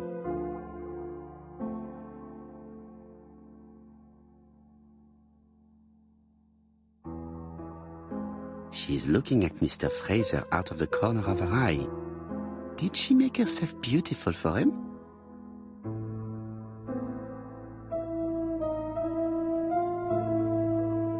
I wish to say, I wanted... Get to the point. Megan, please excuse. What I ask is that you... Yes, he must... Tout à fait. Must we go into... Mr. Fraser. And you, Mademoiselle Barnard. She never would have told... Why would she? Silly. Yes. She dreamt about it, but she had a very bad cough. It troubled her greatly. She had to cancel auditions and miss lots of opportunities. A pity. Yes, she sang well, but that doesn't tell us much about the murderer. Qui sait?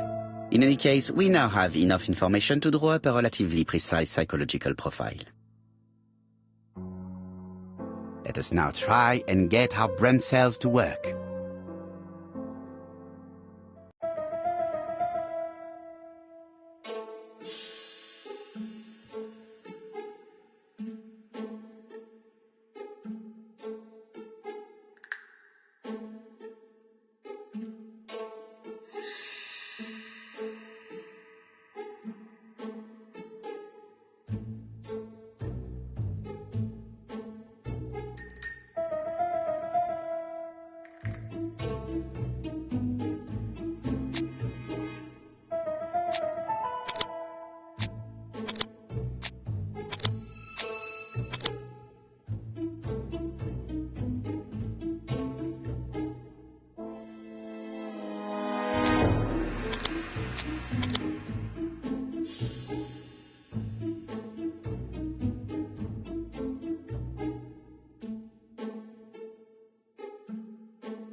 So, ladies and gentlemen, we can now surmise without too much risk of error that our adversary is calculative, Sure of himself, a seducer of outstanding intelligence, that he has plenty of self-control and that he likes railways. It's a good start. Other meetings may be necessary. I hope that you will be able to come back again. Well, it's just that...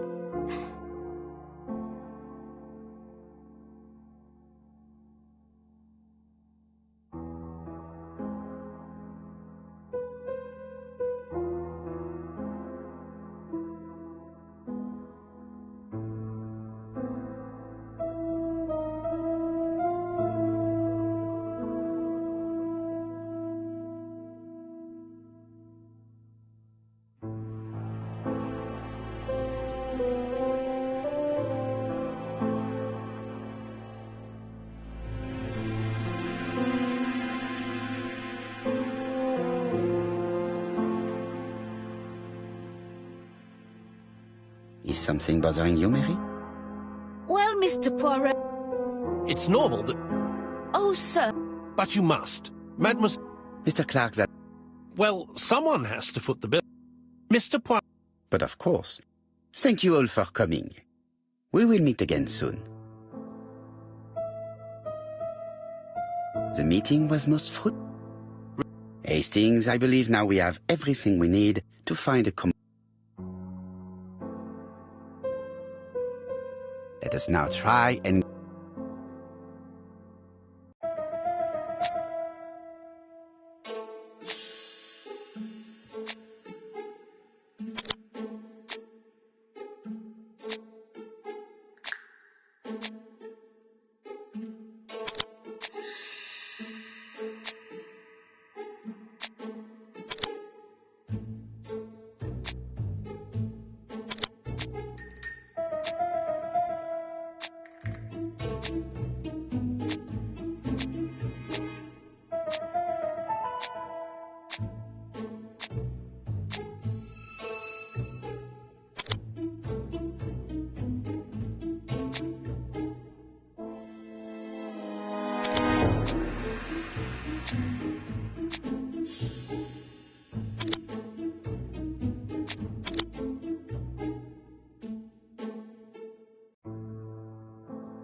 The first two victims suffered from bad...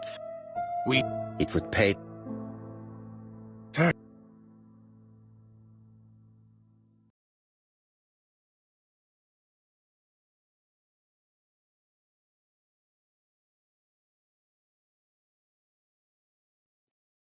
Please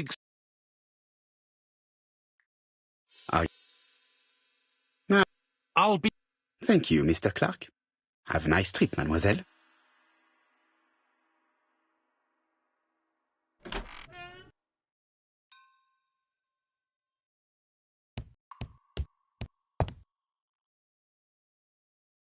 April 1925, Aceh province.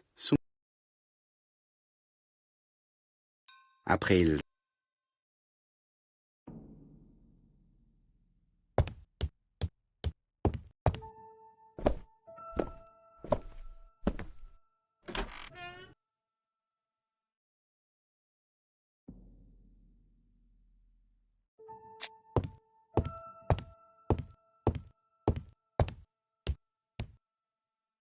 Mr...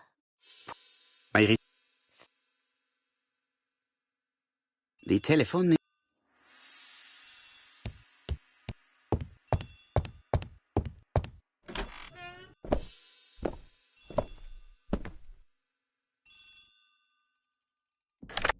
The Clark has... She has just... Thank you. You can count on... Oh, thank you kindly. Goodbye, Mr. Poirot.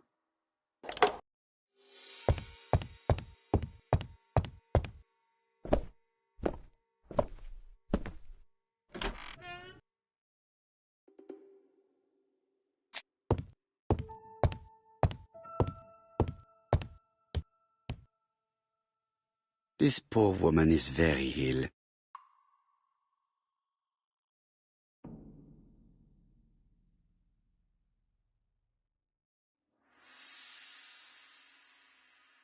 This woman is suffering.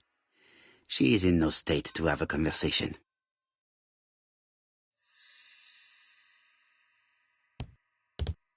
Please tell the nurse.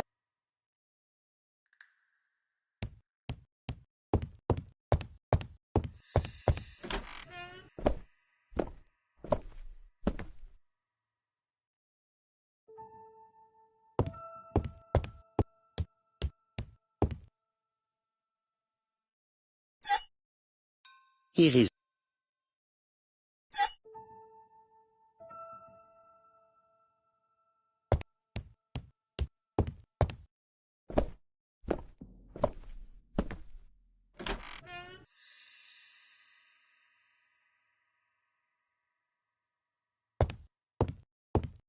Lady Clark is in pain.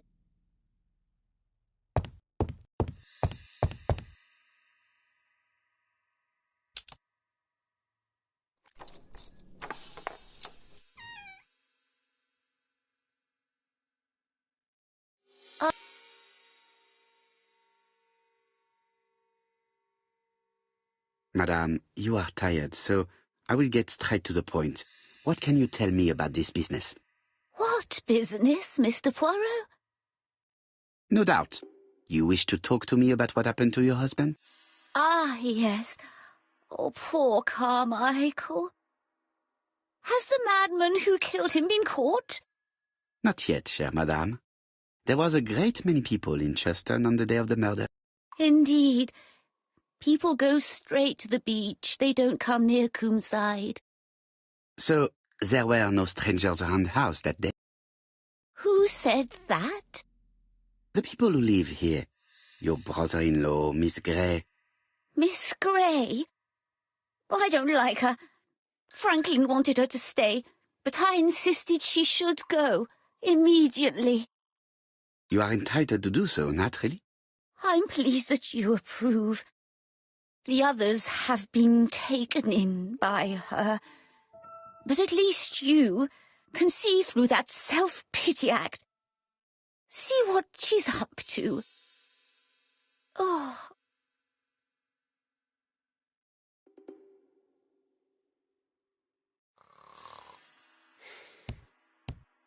This subject would probably be useful to me.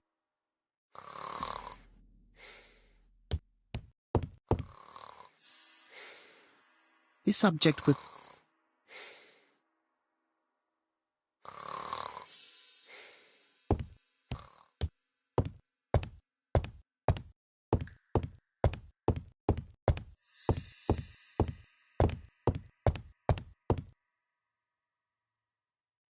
This subject would...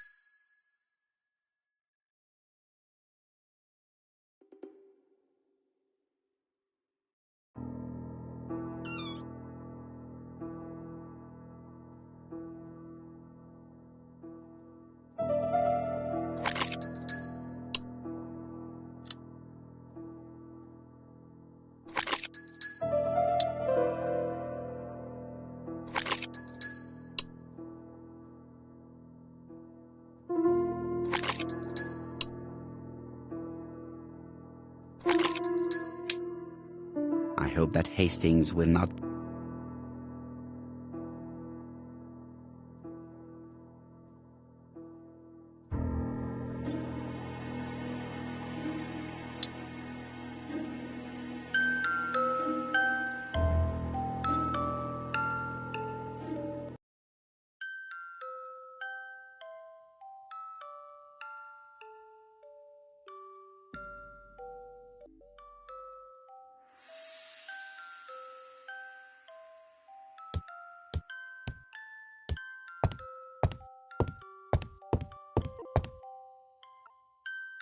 This couple appears to be having fun.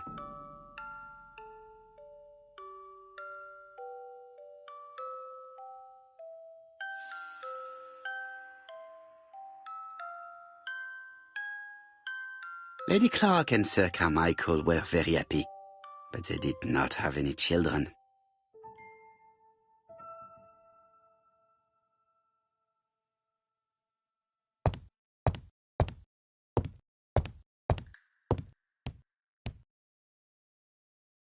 Oh, what are we talking about? Ah, yes, Thora Grey. Oh, Carmichael had great esteem for her. But for me, she was nothing but a hypocrite.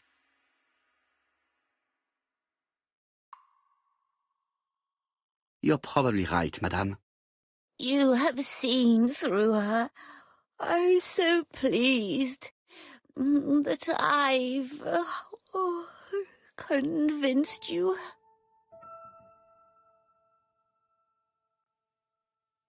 You are very harsh. Do not forget that the girl is an orphan. Yes, and she used the fact to get around men. Take Franklin. He's fallen for her sweet-talking charms. Oh, he's a lovely boy, very plucky and sure of himself. But so naive. Oh, when it comes to women. Miss Grey did look after you very well, though. Outwardly. But she's hiding something. I think she tried to poison me. Miss Grey? A poisoner? But everybody appears to like her. It proves she knows what she's doing. She's manipulative and she's a liar. A liar? Let's see, didn't she say that on the day of the crime nobody was around Coomside? That is correct. Well, at 11 o'clock I saw her talking to someone. Really? And what was this man like? An ordinary sort of man with a very plain face. Oh, I don't remember well. Was he a gentleman? No, he was not a gentleman. It would be best to leave her to sleep now. The telephone in the hall is ringing.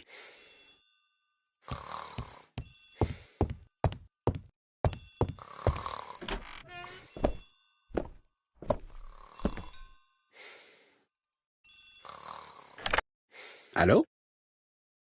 Poirot, is that you? Hastings here. Thank you for calling.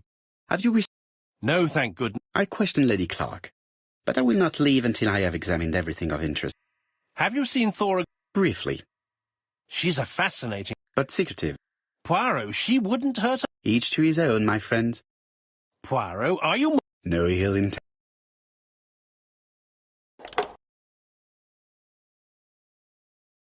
How am I going to...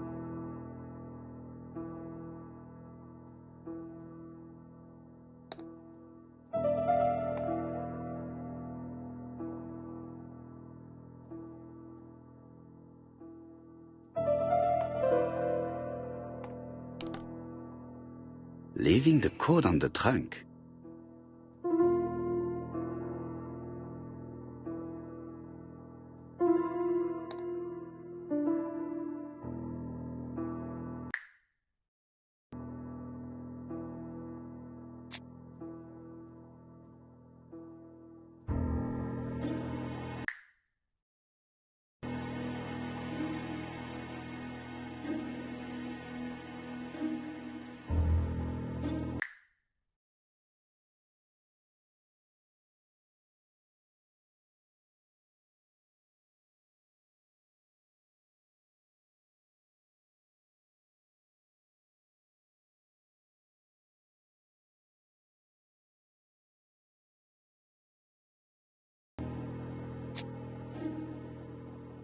So,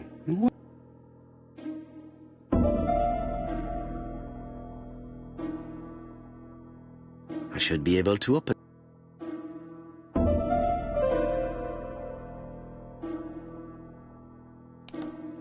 There we are.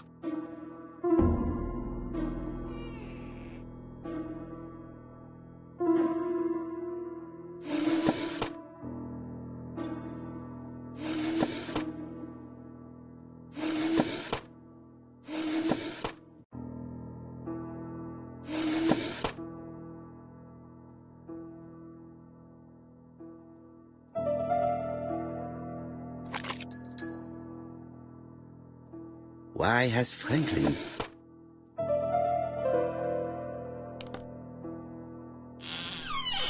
Whiskey and other good...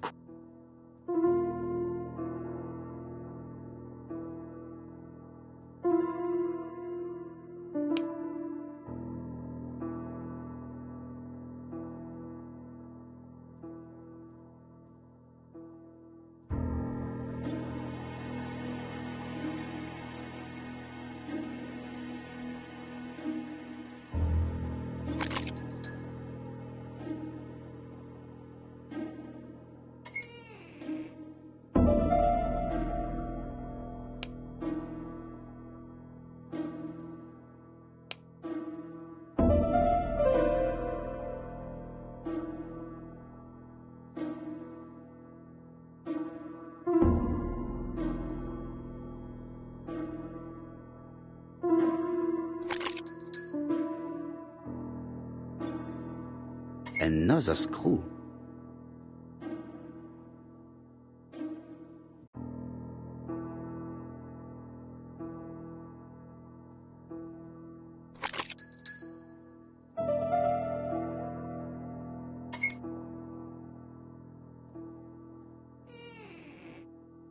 This engraving is not very...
Franklin must really love his country to have an engraving in his trunk. I think I heard the panel above release.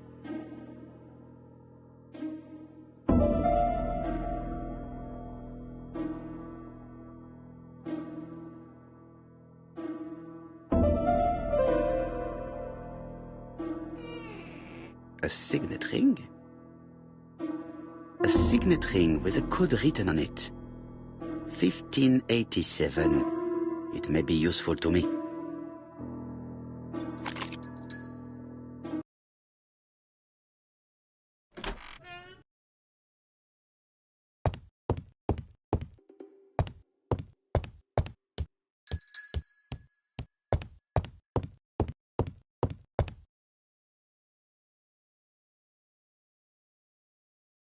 July 19...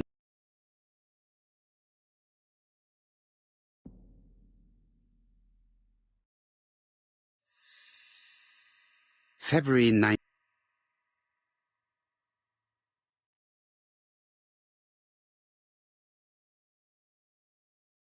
Franklin appears to be very active.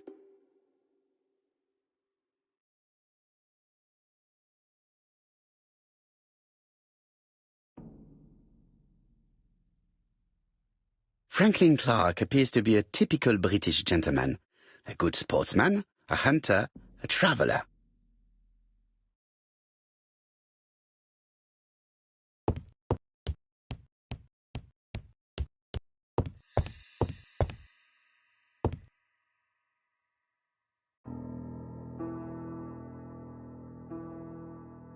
A Chinese symbol is in...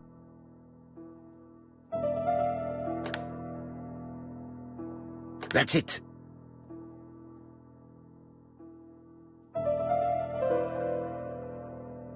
Like this.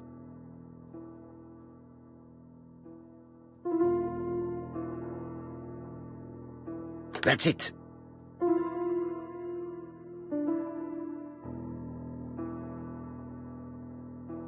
That's it!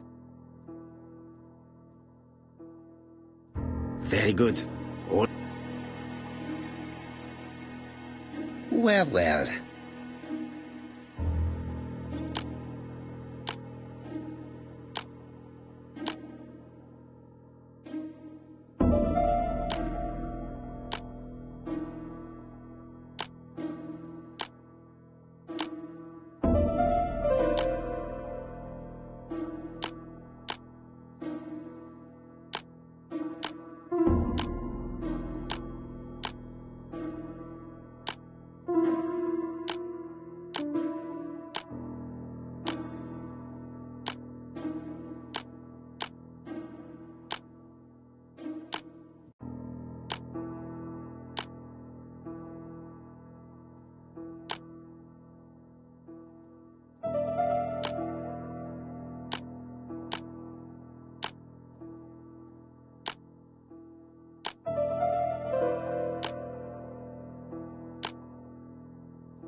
At last, the cupboard.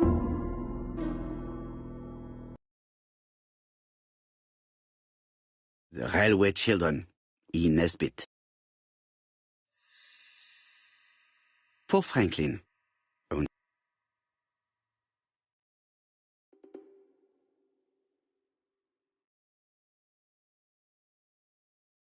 Genteel and wise.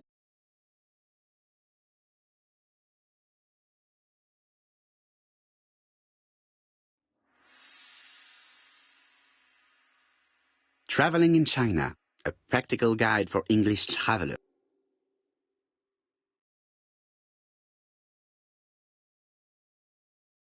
Helmet, flask, and rifles. Franklin.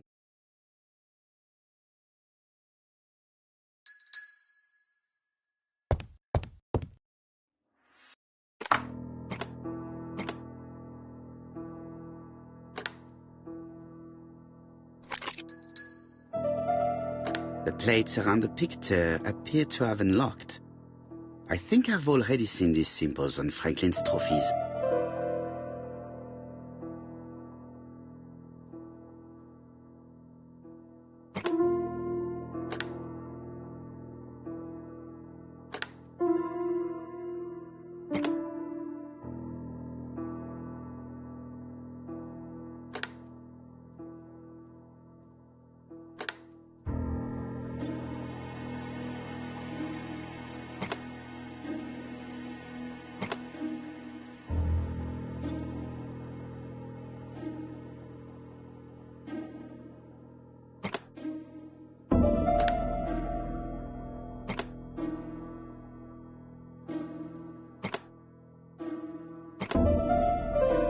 The African kudu.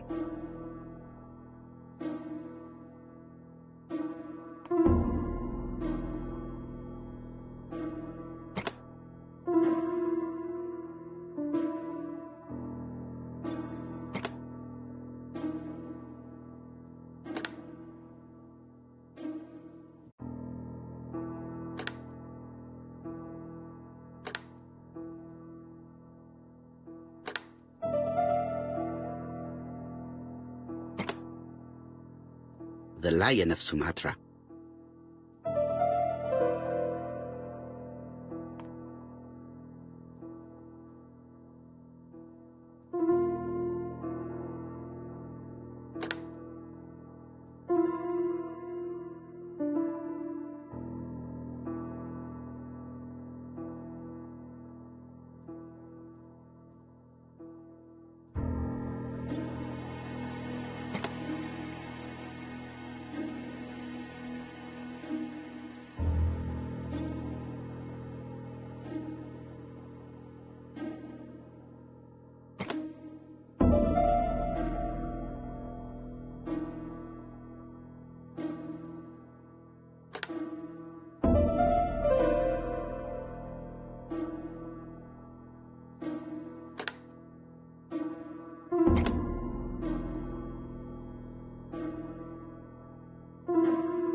The Alaskan Kodiak bear.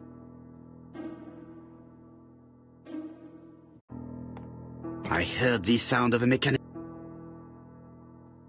Strange way of protecting one.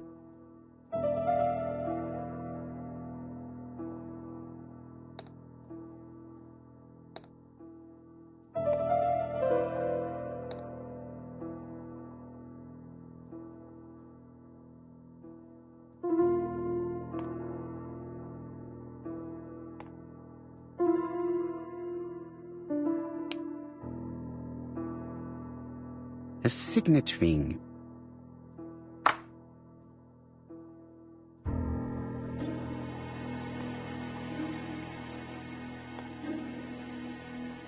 These documents are very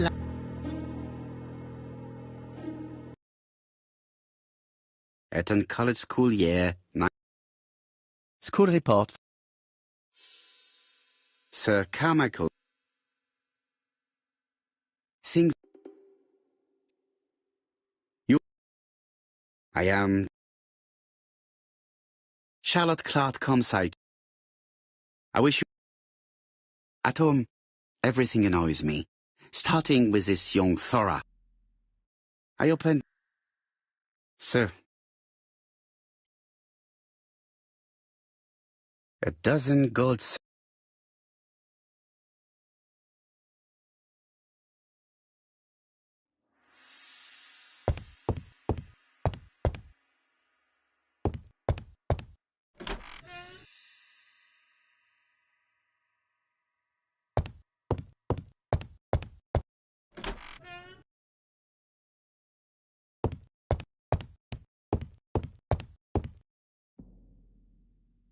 I see some papers that were not there. Valuers report property.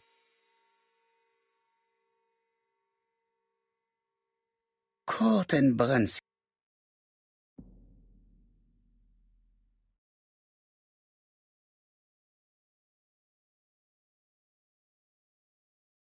Ernest Logan. Lady Clark, your wife. I estimate that Lady Clark...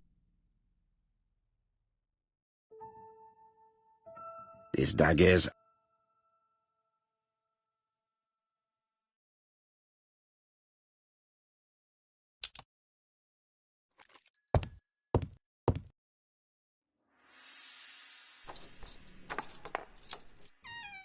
This unit contains the medical records for Sir Carmichael Clark's patients. No destiny.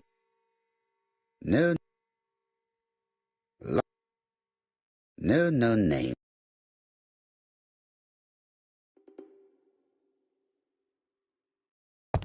Sir Carmichael.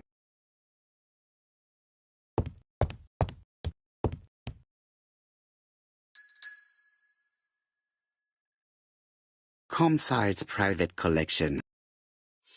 The catalogue.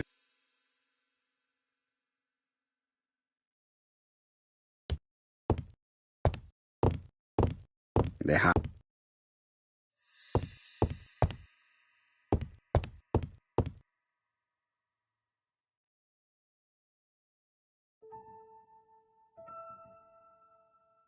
Compass point.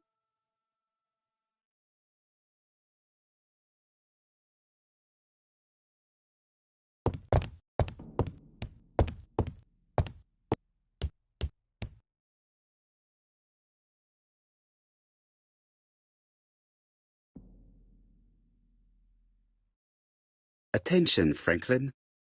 Top. E. Up.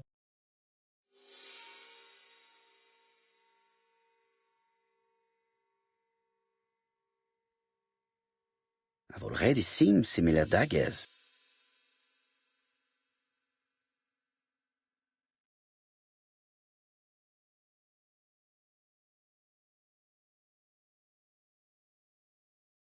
A dark dragon.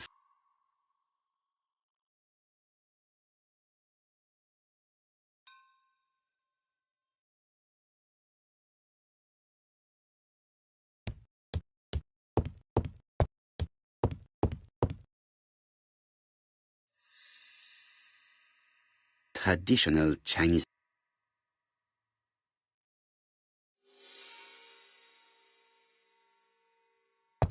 There are some...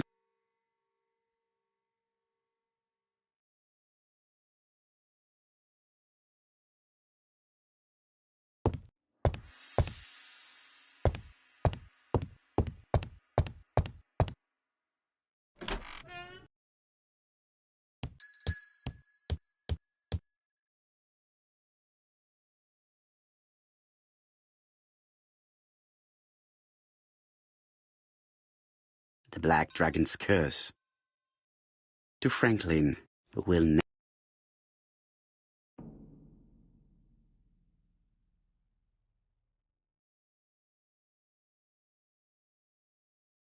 Miss Thoragray. Arsenic trioxide.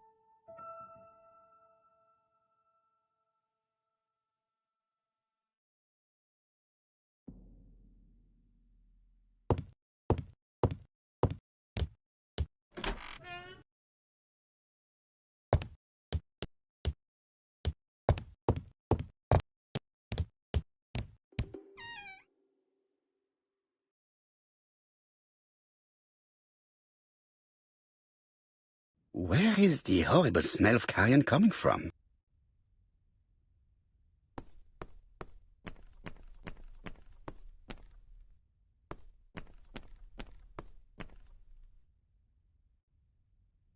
Brown pellets.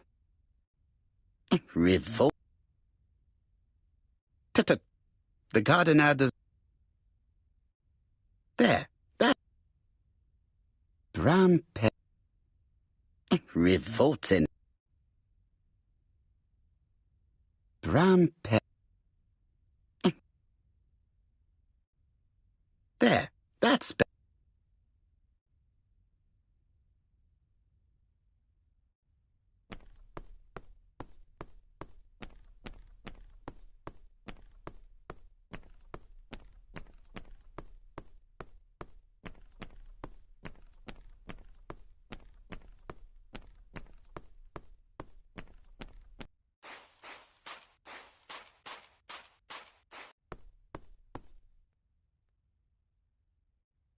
It was probably the gardener who lit this fire.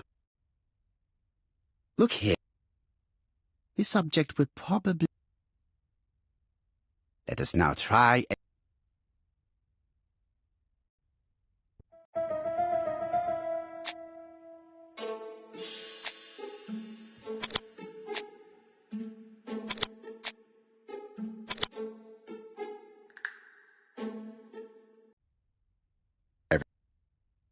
Let us now try...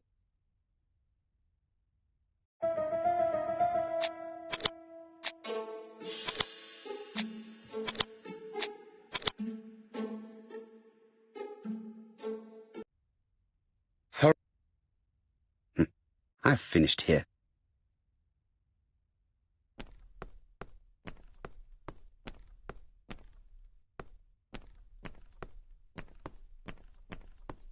I would like to congratulate Clark.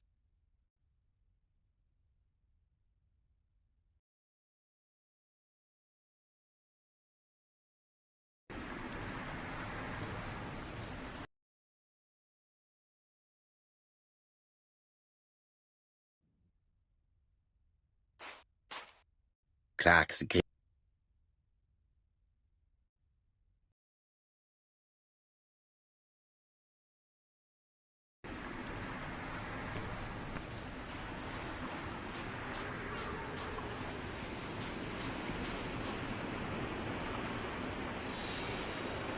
May you have peace, Carmichael. Charlotte.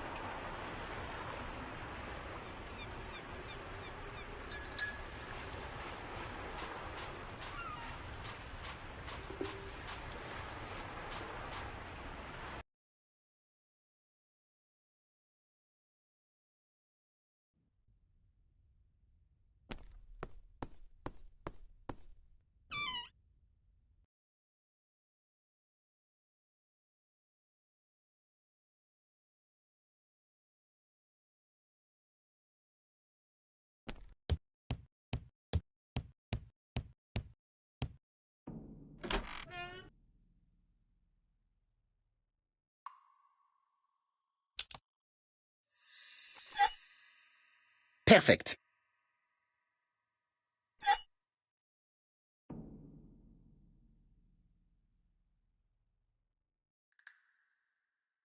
Hello, Hastings? Yes, Bien. You have been of great assistance. of course, but what... You will see.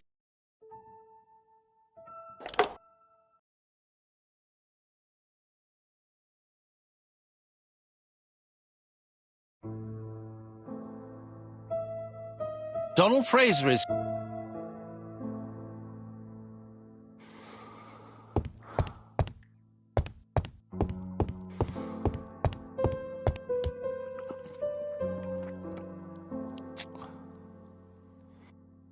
This man is...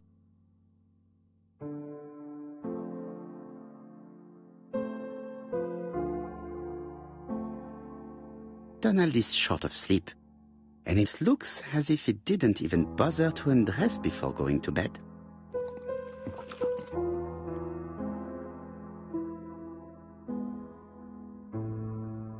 Mr.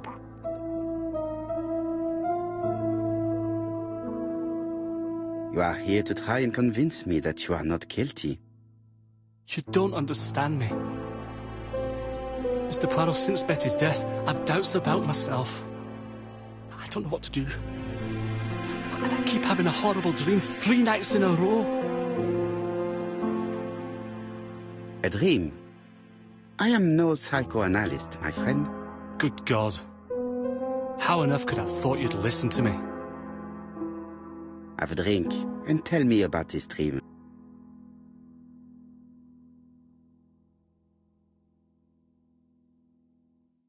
It's... Have you... Very... Let us...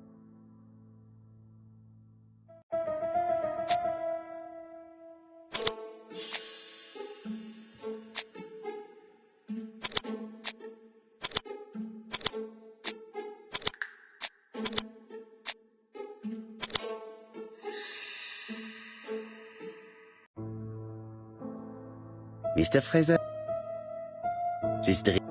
Oh. But what... So... I do not... It is late.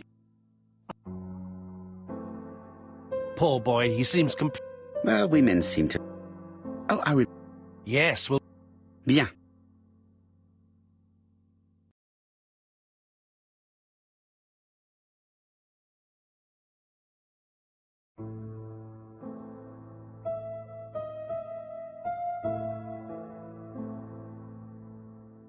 Tell me about your meeting with the murderer. But what are you talking about? Yet, Lady Clark maintained that she saw you talking to a stranger on the front doorstep. Really? She must have been mistaken. Oh, I remember now. I'd forgotten all about it, but it wasn't important. It was just a salesman. One of those traders who sell stockings from door to door. Can you describe him to me? Medium size, glasses, dark suit, and a felt hat. Not the sort of man you notice. Completely harmless. That's why I forgot all about him. Nothing else? He was very hesitant and shy. Usually door-to-door salesmen are very confident, but he wasn't.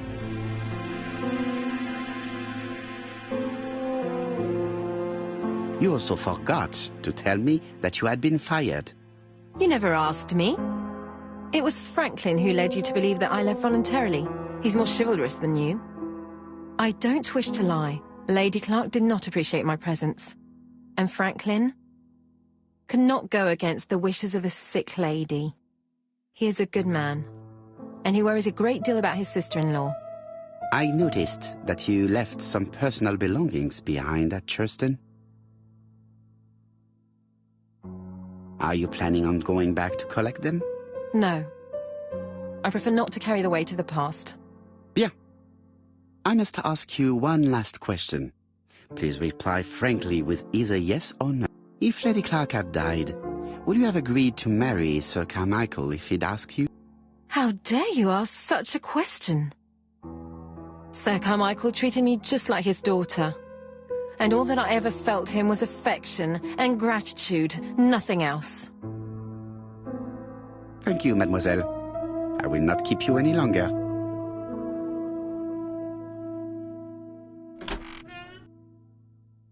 I met Thora Grey on the stairs. Her cheeks were ablaze, and she appeared to be deeply hurt. Poirot, have you offended the poor girl again? Do you have good reasons for accusing her? I accused her of nothing, Hastings. I simply asked her an important question she did not answer. Let us see if we can answer it for her. Let us now try.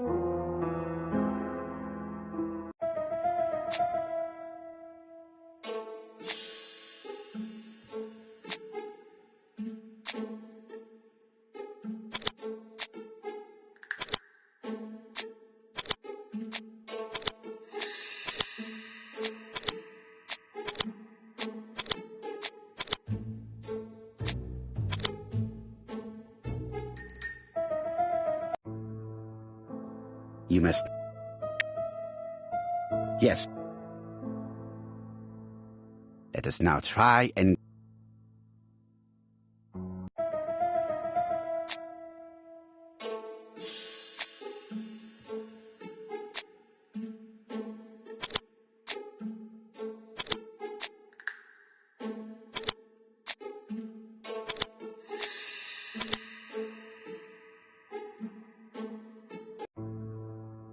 It's perfectly clear, Hastings, perfectly clear. Indeed, a stocking seller visited Andover.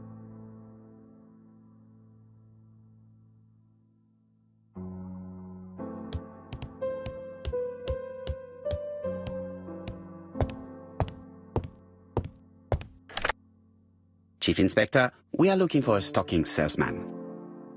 I see you have a suspect. Yes. Contact all the stocking wholesalers who may employ him. Your suspect is a salesman? No, he does not take orders. He sells door to door. Right. The hunt is on.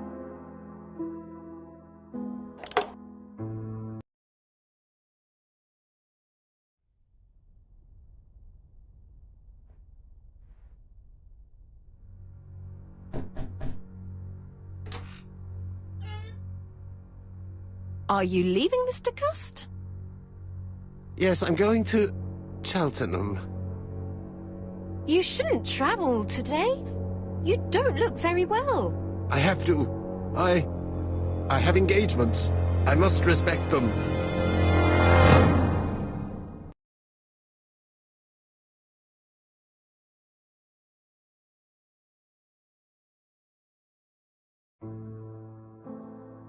Can you get the post, Hastings?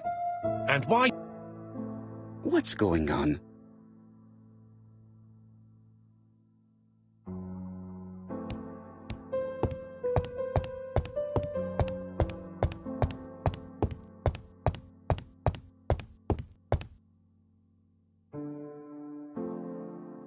Poor Mr. Poirot.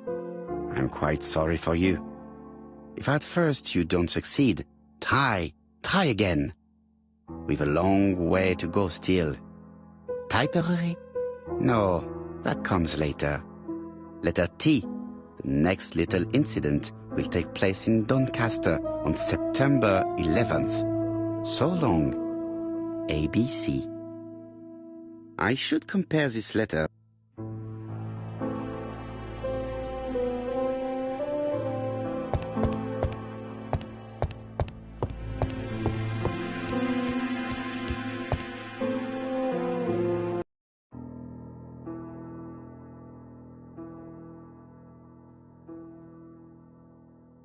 Let us examine this more closely. Certain characters. Yes, this are. Right. Let us come. Yes. I have to find.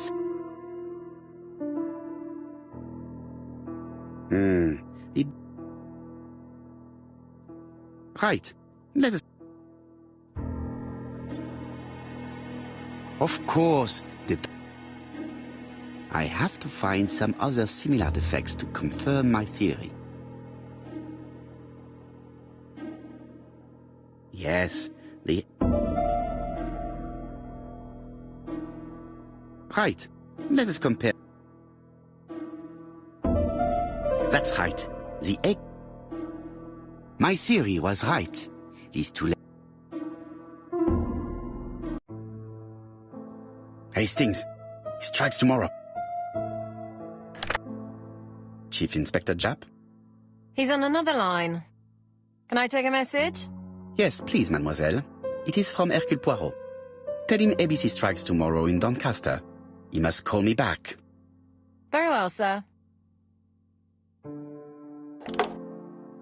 Bien, now I'm going to see what I can find from these burnt documents. I've received the product I need. Hastings, if you do not mind, I would like you to take a few notes. Yes, yes.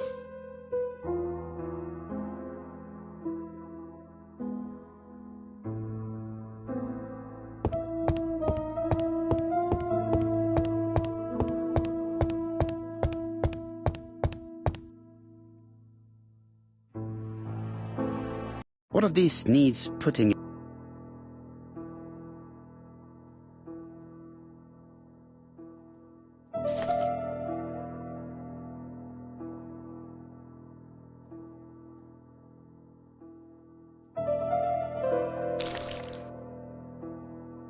This piece should be played.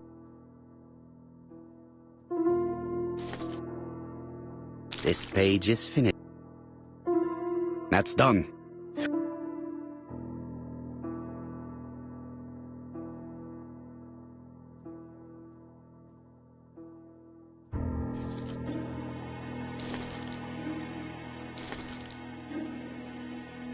This piece should be played. This page is finished. And that's 2 done.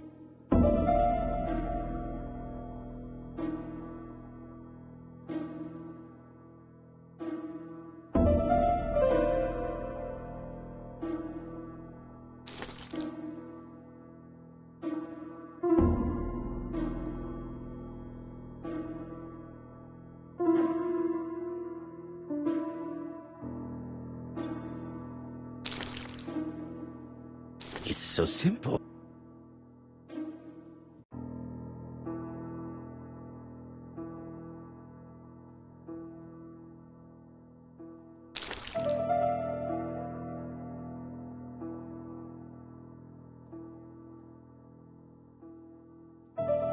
This page is finished. Only one more.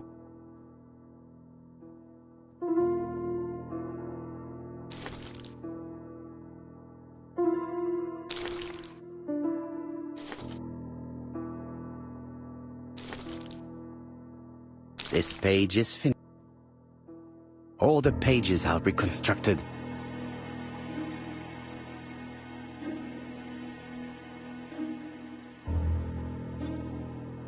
A dry cloth. A bottle of solvent.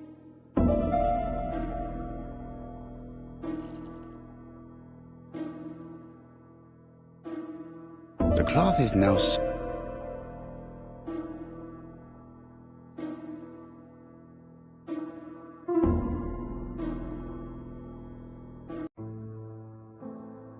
Got it! Make a note, Hastings, make a note. Mrs. Alice Asher, shop owner in Andover. Tracheitis, hemoptysis, prescribed laudanum.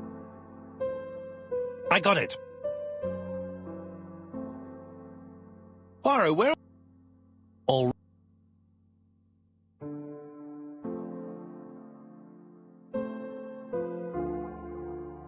Alice Asher, shopkeeper in Andover. Tracheitis, hemoptysis. Betty Barnard, waitress in Bexhill. Alexander Bonaparte Cust, war wounded, mustard gas and head.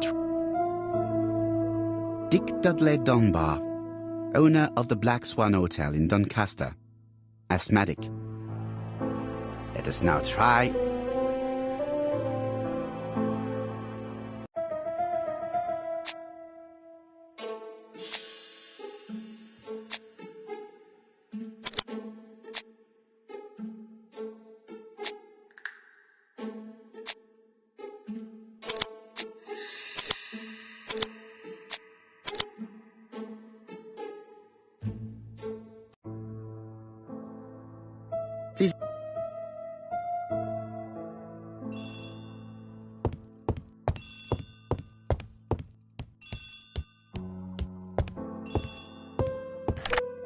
Hello, Poirot? Any news, Chief Inspector? You wanted a stocking seller? We have one. Reported. Alexander Bonaparte Cust. Yes. Alec, it's a serious lead. I called Doncaster. Look for him at the Black Swan Hotel. What? Trust. You appear to be very sure of yourself. Very well. I'll call the Black... Chief Inspector. As you wish. Please go ahead. Speaking. Is there... He arrived today. Shall I call him for you? Yeah. Wait a minute. I believe that I'm... Mr. Dunbar, I've changed my mind. But who is this Cust? A crook. A crook? Do you think that Cust might be dangerous? Oh... Do not be fooled. A murderer? Dunbar. Dunbar has had malaise. That's all we needed. Hello, Poirot. We have some good news. The police in Doncaster... How is... He had a heart attack. He was... Come on, Poirot. You weren't to know he had a weak heart. No. While we're waiting to question Cust, we could search Where does he live? the Marbury guest house. Ah. Yes, but start without me. First, Hastings, we are making good progress. The tent is... Button and...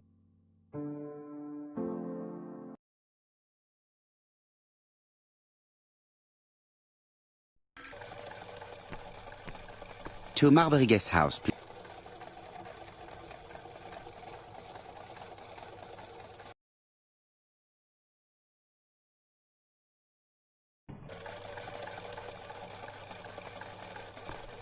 Marbury.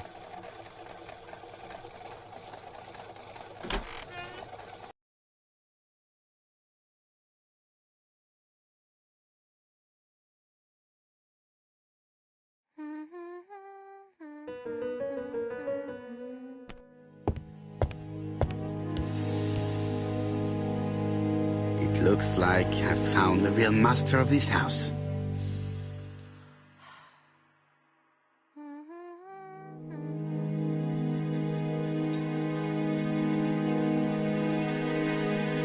There is no need to worry about the household cat. I'm sure that Mrs. Marbury lets it do what it pleases.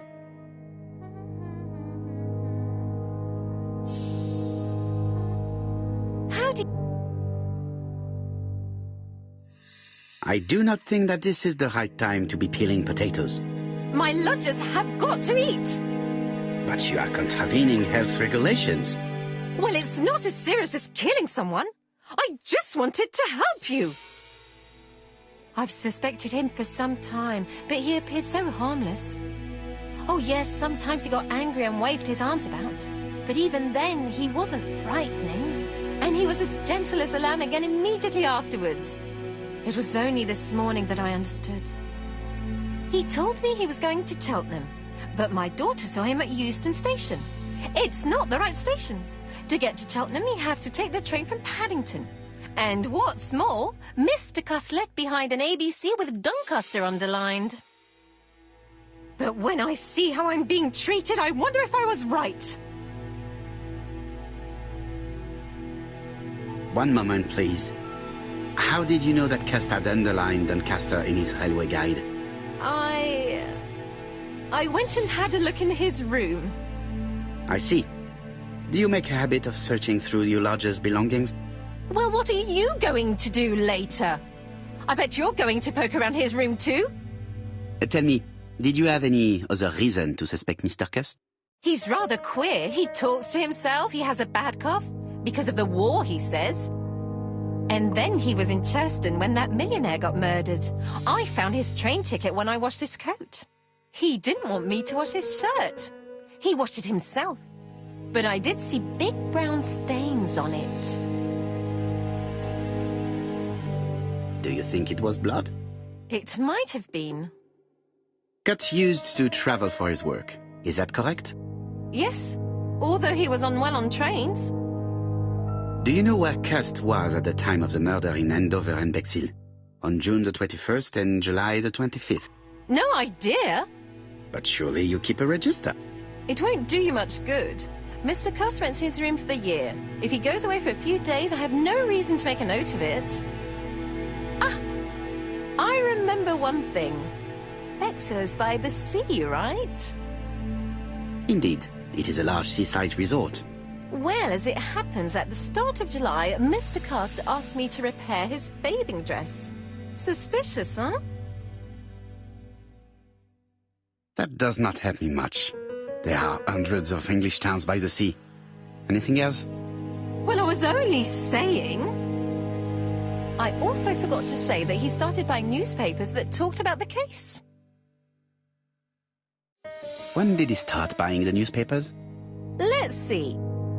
I think it was just after the millionaire's murder in Churston. He didn't seem all that interested before that. That will be all for now. I'm going to take a look at his room. Take the key on the counter.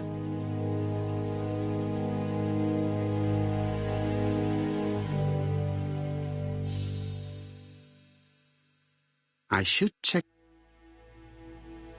I don't think my register will...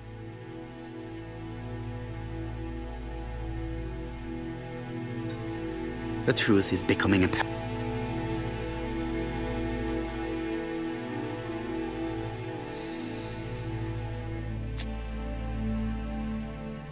This woman appears to be in a bad mood.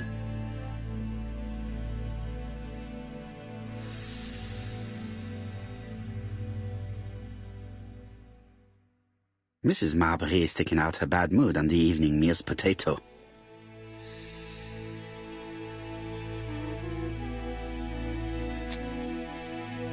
Mrs. Marbury, if I am to believe the register, you rented room 306 to a certain Mr. Fishman on the day of the Bexhill murder?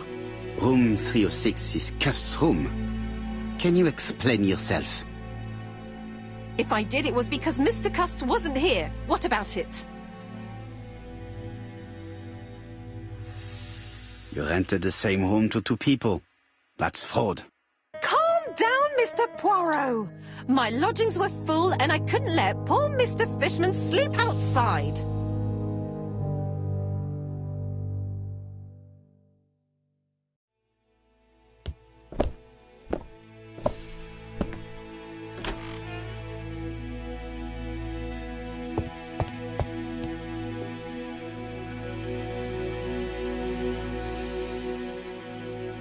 John Milligan.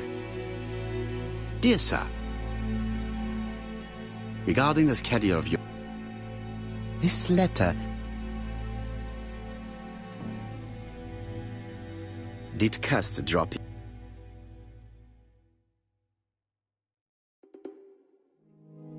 A long-bladed knife. This object will pop...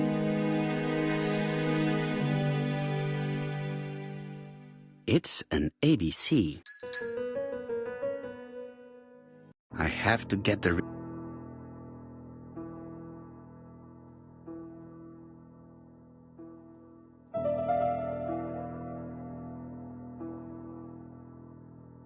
The right-hand heel has been...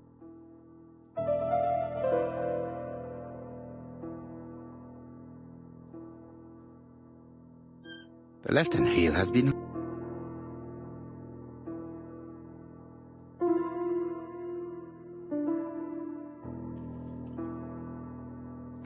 And here is the ribbon. I only need the ink.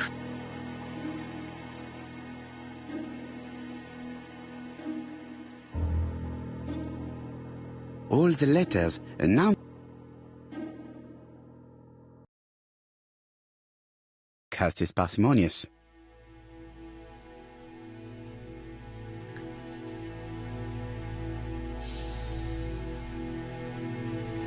How hopeful. This place is a real mess.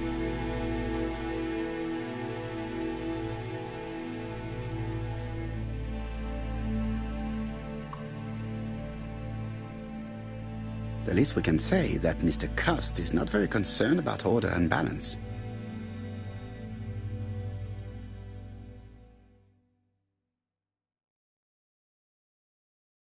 ABC guys.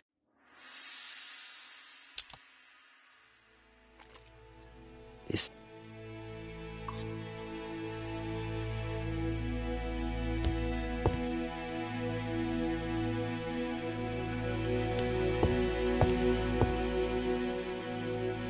this dark state.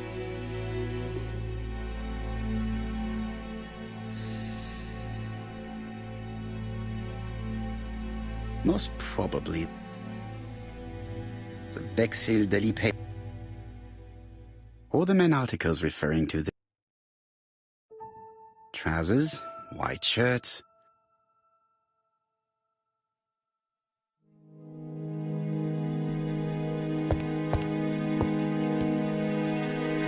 War of 19.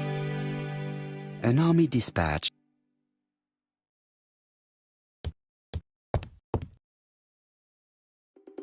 ABC guide.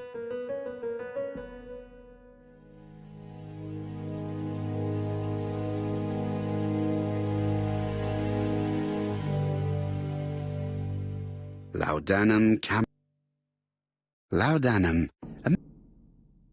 The subject would probably...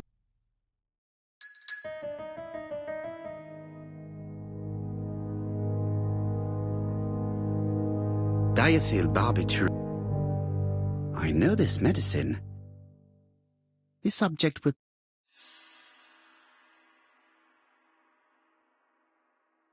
Let us now try and...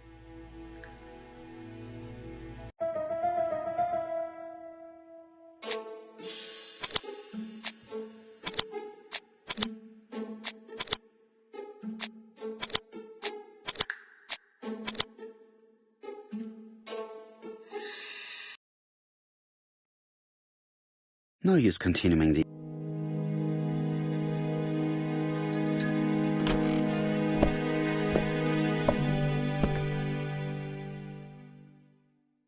Goodbye, Mrs. Marbury. Thank you for your help. I look forward to seeing you again, Mr. Poirot. Ah, Chief Inspector. I was about to leave. Good evening, Chief Inspector. Welcome. Please excuse me, I must go to the kitchen. I'll leave the key of Mr. Cost on the counter. I'm sorry I'm late. I've spent ages with the Doncaster police. And you? I have established one fact. On 3 occasions.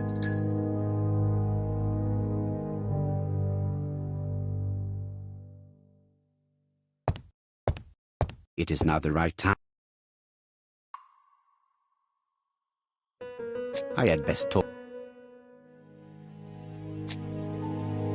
I've listened. Let us now try and get our brain cells to work.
The evidence against Cust is overwhelming. His presence... C'est vrai. The blood miss... The murderer cuts a Carmichael's throat from behind, and the blood... You would expect... When can you... Doncaster is sending him to... Are they quick? He says he can't remember a thing. It's plausible. Doctors say he suffers from absences and amnesia. Mrs. Marbury has confirmed this. He may have done the murders in an altered state. A familiar situation. It's not enough to clear his name. Dr. Thompson insisted that even if you don't... Très intéressant. Chief. All right, we'll discuss them tomorrow.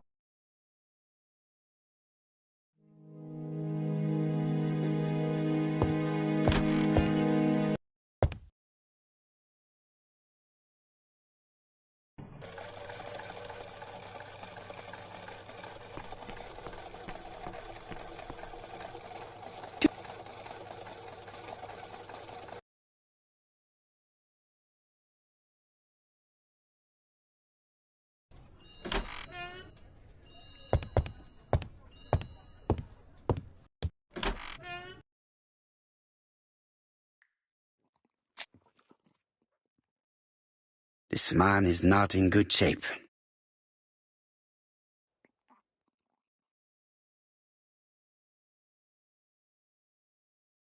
He is worried and very tired, and other police have been hard on him.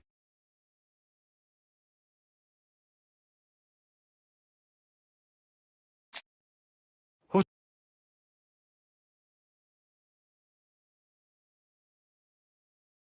Good day, ABC. Do you know who I am? Someone who's got it in for me. I am Hercule Poirot, and I want nothing other than the truth. Ah, you're the detective.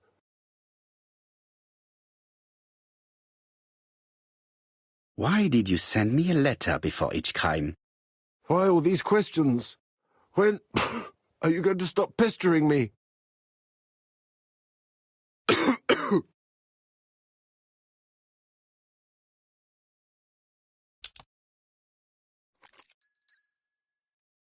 Take this. It will help you. Thank you.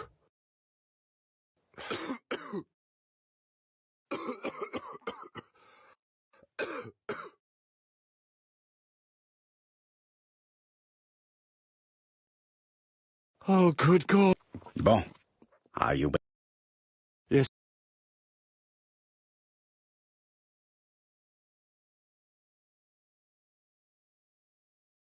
Yes, I am the person you have been sending the letters to. I didn't write these letters. I've already said so. Très bien. You did not write these letters. But the question remains, who did? Probably one of my enemies. I have many. I do not believe that you are capable of murder, Mr. Cust. I hope not.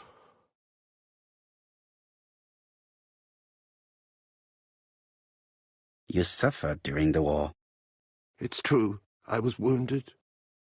I suffered. But the army was the only place I didn't feel inferior. No questions. Just orders to follow. But ever since you were wounded, you have absences, bouts of amnesia. And headaches. Professor Clark treated you. Yes, a few years ago he really helped me with my burned throat.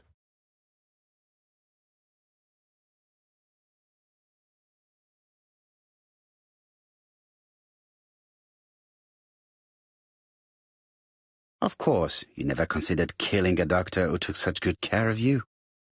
No, never.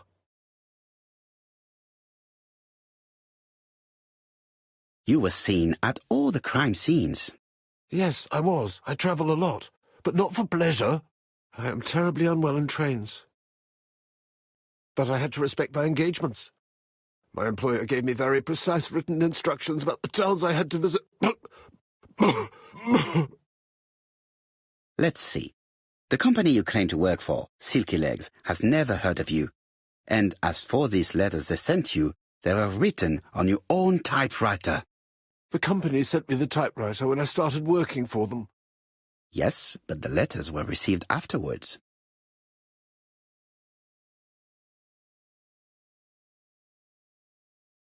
So it would appear that you typed them before sending them to yourself. I don't remember. Good God! I don't know what's happening to me. My head hurts terribly.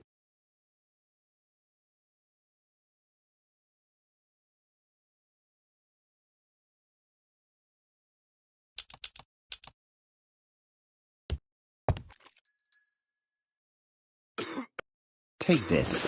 It will help you.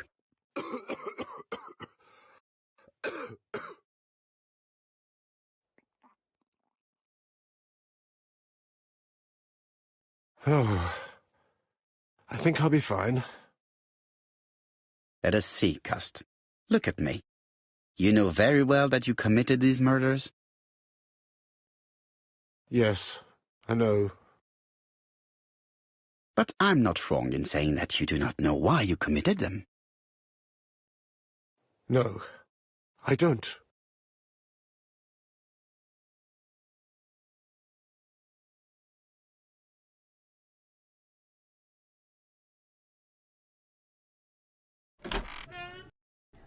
And? What could... Plenty. Let us now try and get our brain cells to work.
I don't see any clearer than before. This is worse. There is one point to highlight. C'est curieux. Cust admits that he killed, but he does not know why. What did Dr. Thompson say? Even if Cust killed while in an altered state, it still must have been his deepest desire. He must have had a motive. Let's keep it simple. Never mind his motive. He confessed. But you see, he denied the murder. He confirmed that he never typed the letters. Come on, he behaved like a guilt... Because deep down... How can you... Let us look at his side. Let us now try and get our brain cells to work.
You see?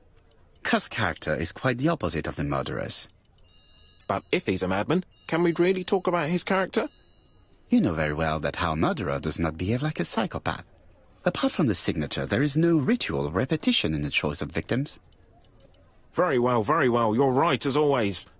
So we have no confession, no culprit, no suspects, nothing. And all that after 2 months are in court. Have...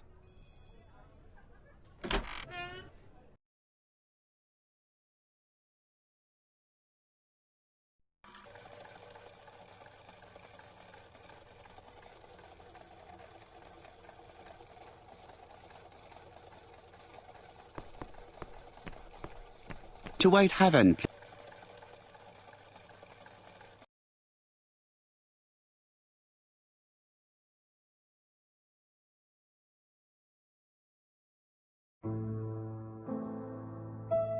Cust. A revolver. Trust me. Surtout pas.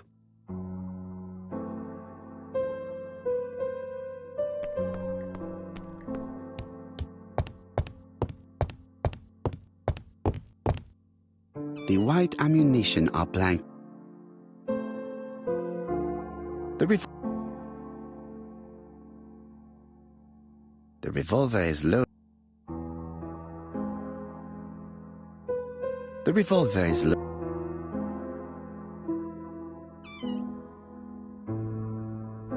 The white ammunition are...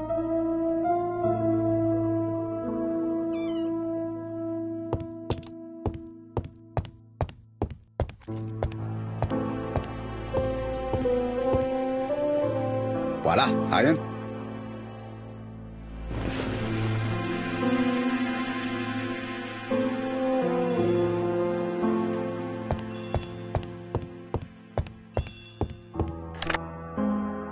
Chief Inspector. Yes, Are you... and the packaging. So, are you still... Of course, Chief. Why have you brought... Since Cust... Yeah. Perhaps... All these... Let us now try and get our...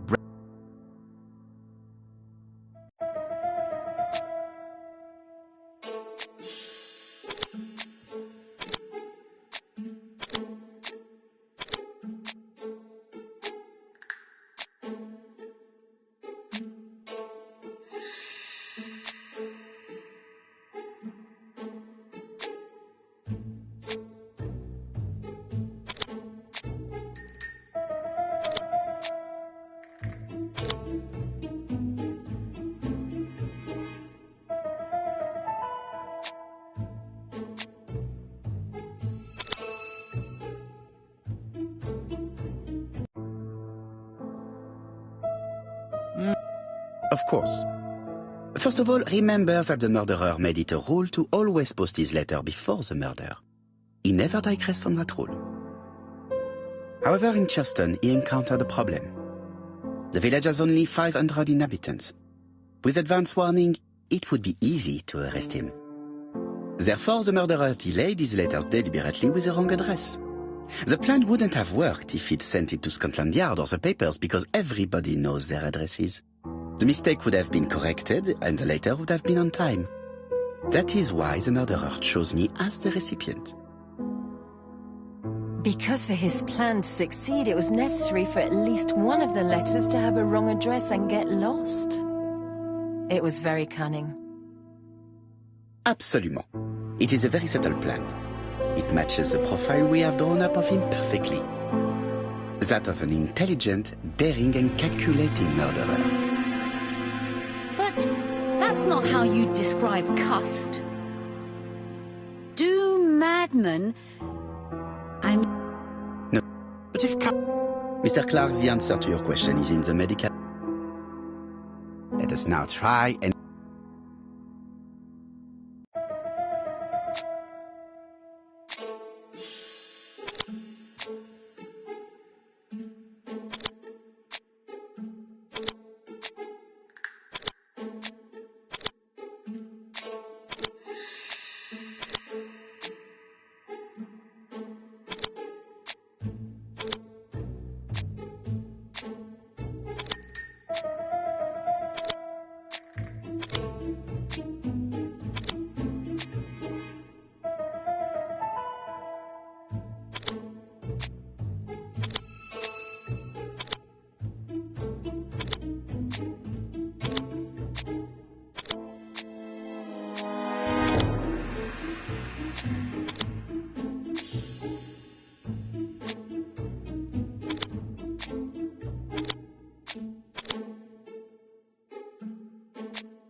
Dr. Clark's patient's records provided a very useful list of potential victims, sorted by alphabetical order. The killer definitely used it, explaining the fact that all the victims were former patients of the doctor. It is this fact that clears Cust once and for all, because he never had access to these records. So how did he happen to be at the scene of the crimes? Either the murderer sent him there, or Cust was following him closely. Cust's highly suggestible nature leads us to the second hypothesis. The murderer was manipulating him. He systematically sent Cust to the towns where he was going to strike, so that the suspicion would land on the poor man's shoulder. That's evil. Indeed. Just one murder was of benefit to the murderer. On reflection, there... Donald. Yes, ma'am. But Donald did not have access. Please allow me to disagree with you.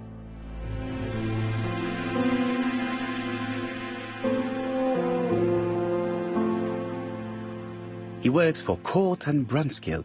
What? It doesn't You could have done it. And you may have used the opportunity. You think I'm guilty? You or Mr. Franklin Clark. That's Both of you have a... Let us now try.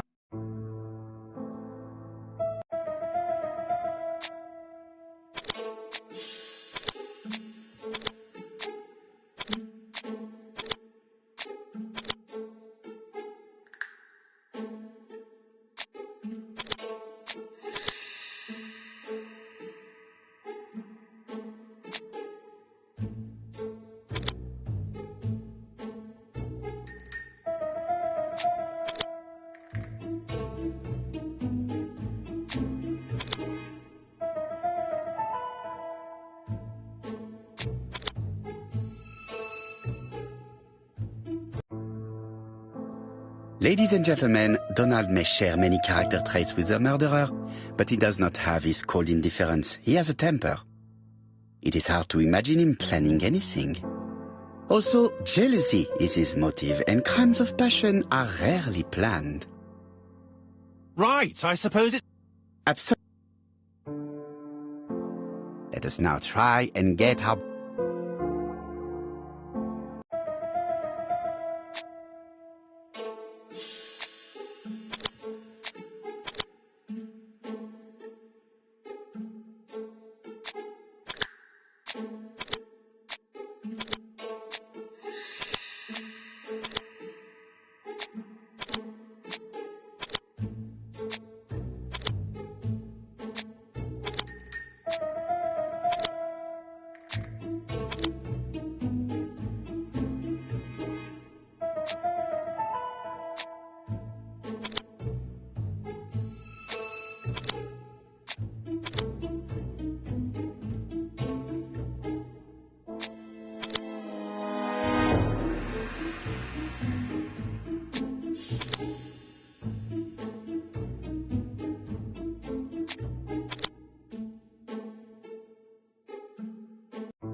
As you have all seen... Mr. Why would I have wished my brother... No. Because you are... Really? Well, I am no murderer. Certes, normalement. But Lady Clark's imminent death... Mademoiselle, although you haven't been telling the... For you, Mr. Clark, it was a disaster. If Miss Grey had children by your brother... You realized the danger after reading several letters from Comside, especially one in which your brother opened his heart to you. So you hurried home from China? In truth, Cust was no more than a puppet manipulated by the real culprit. You, Mr. Clark. Such an imagination, Mr. Poirot. In fact, nobody manipulated Cust. The famous instructions he received by post. He wrote them on the typewriter. We know that for sure. Oh, no. You know perfectly well. That is not true. Eh bien, voilà. Light has now been shed on the ABC murders.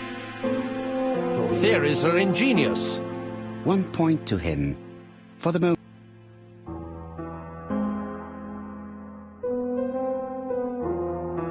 Proof is easy to... You have nothing on me. Come on, Thora, there's... Don't... Thora! I I understand why you never wanted to lend me your new typewriter. And why you were searching through your brother's things. And the hole you dug on the moors. What did you hide there? The knife you used to kill your brother? All right. Well played. I lose. The game's up.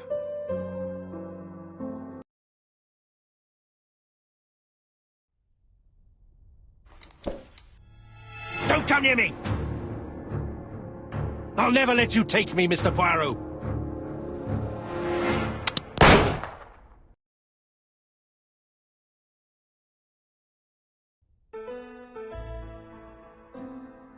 I'm sorry, Mr. Clark, there is no easy death for you. I expected your reaction, so I used blanks. I'm sorry, mademoiselle, but your second chance has been lost. Franklin Clark will never inherit his brother's fortune.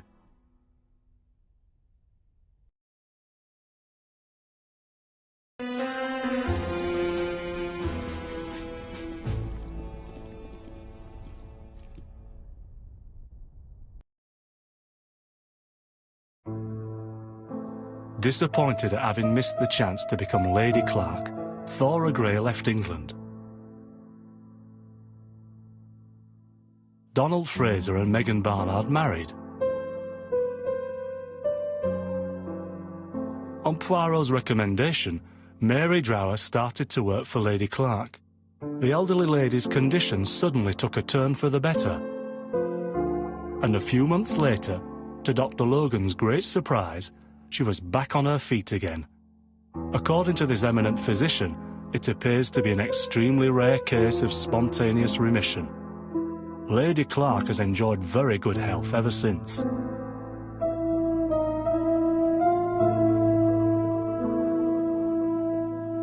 Journal of an Innocent, the incredible story of ABC. As for A.B. Cust, after being advised by Poirot, he made a great deal of money by selling his story to the press. And as for me, and with business booming, the Black Swan has become the #1 tourist attraction in the whole of Yorkshire, even more popular than York Minster.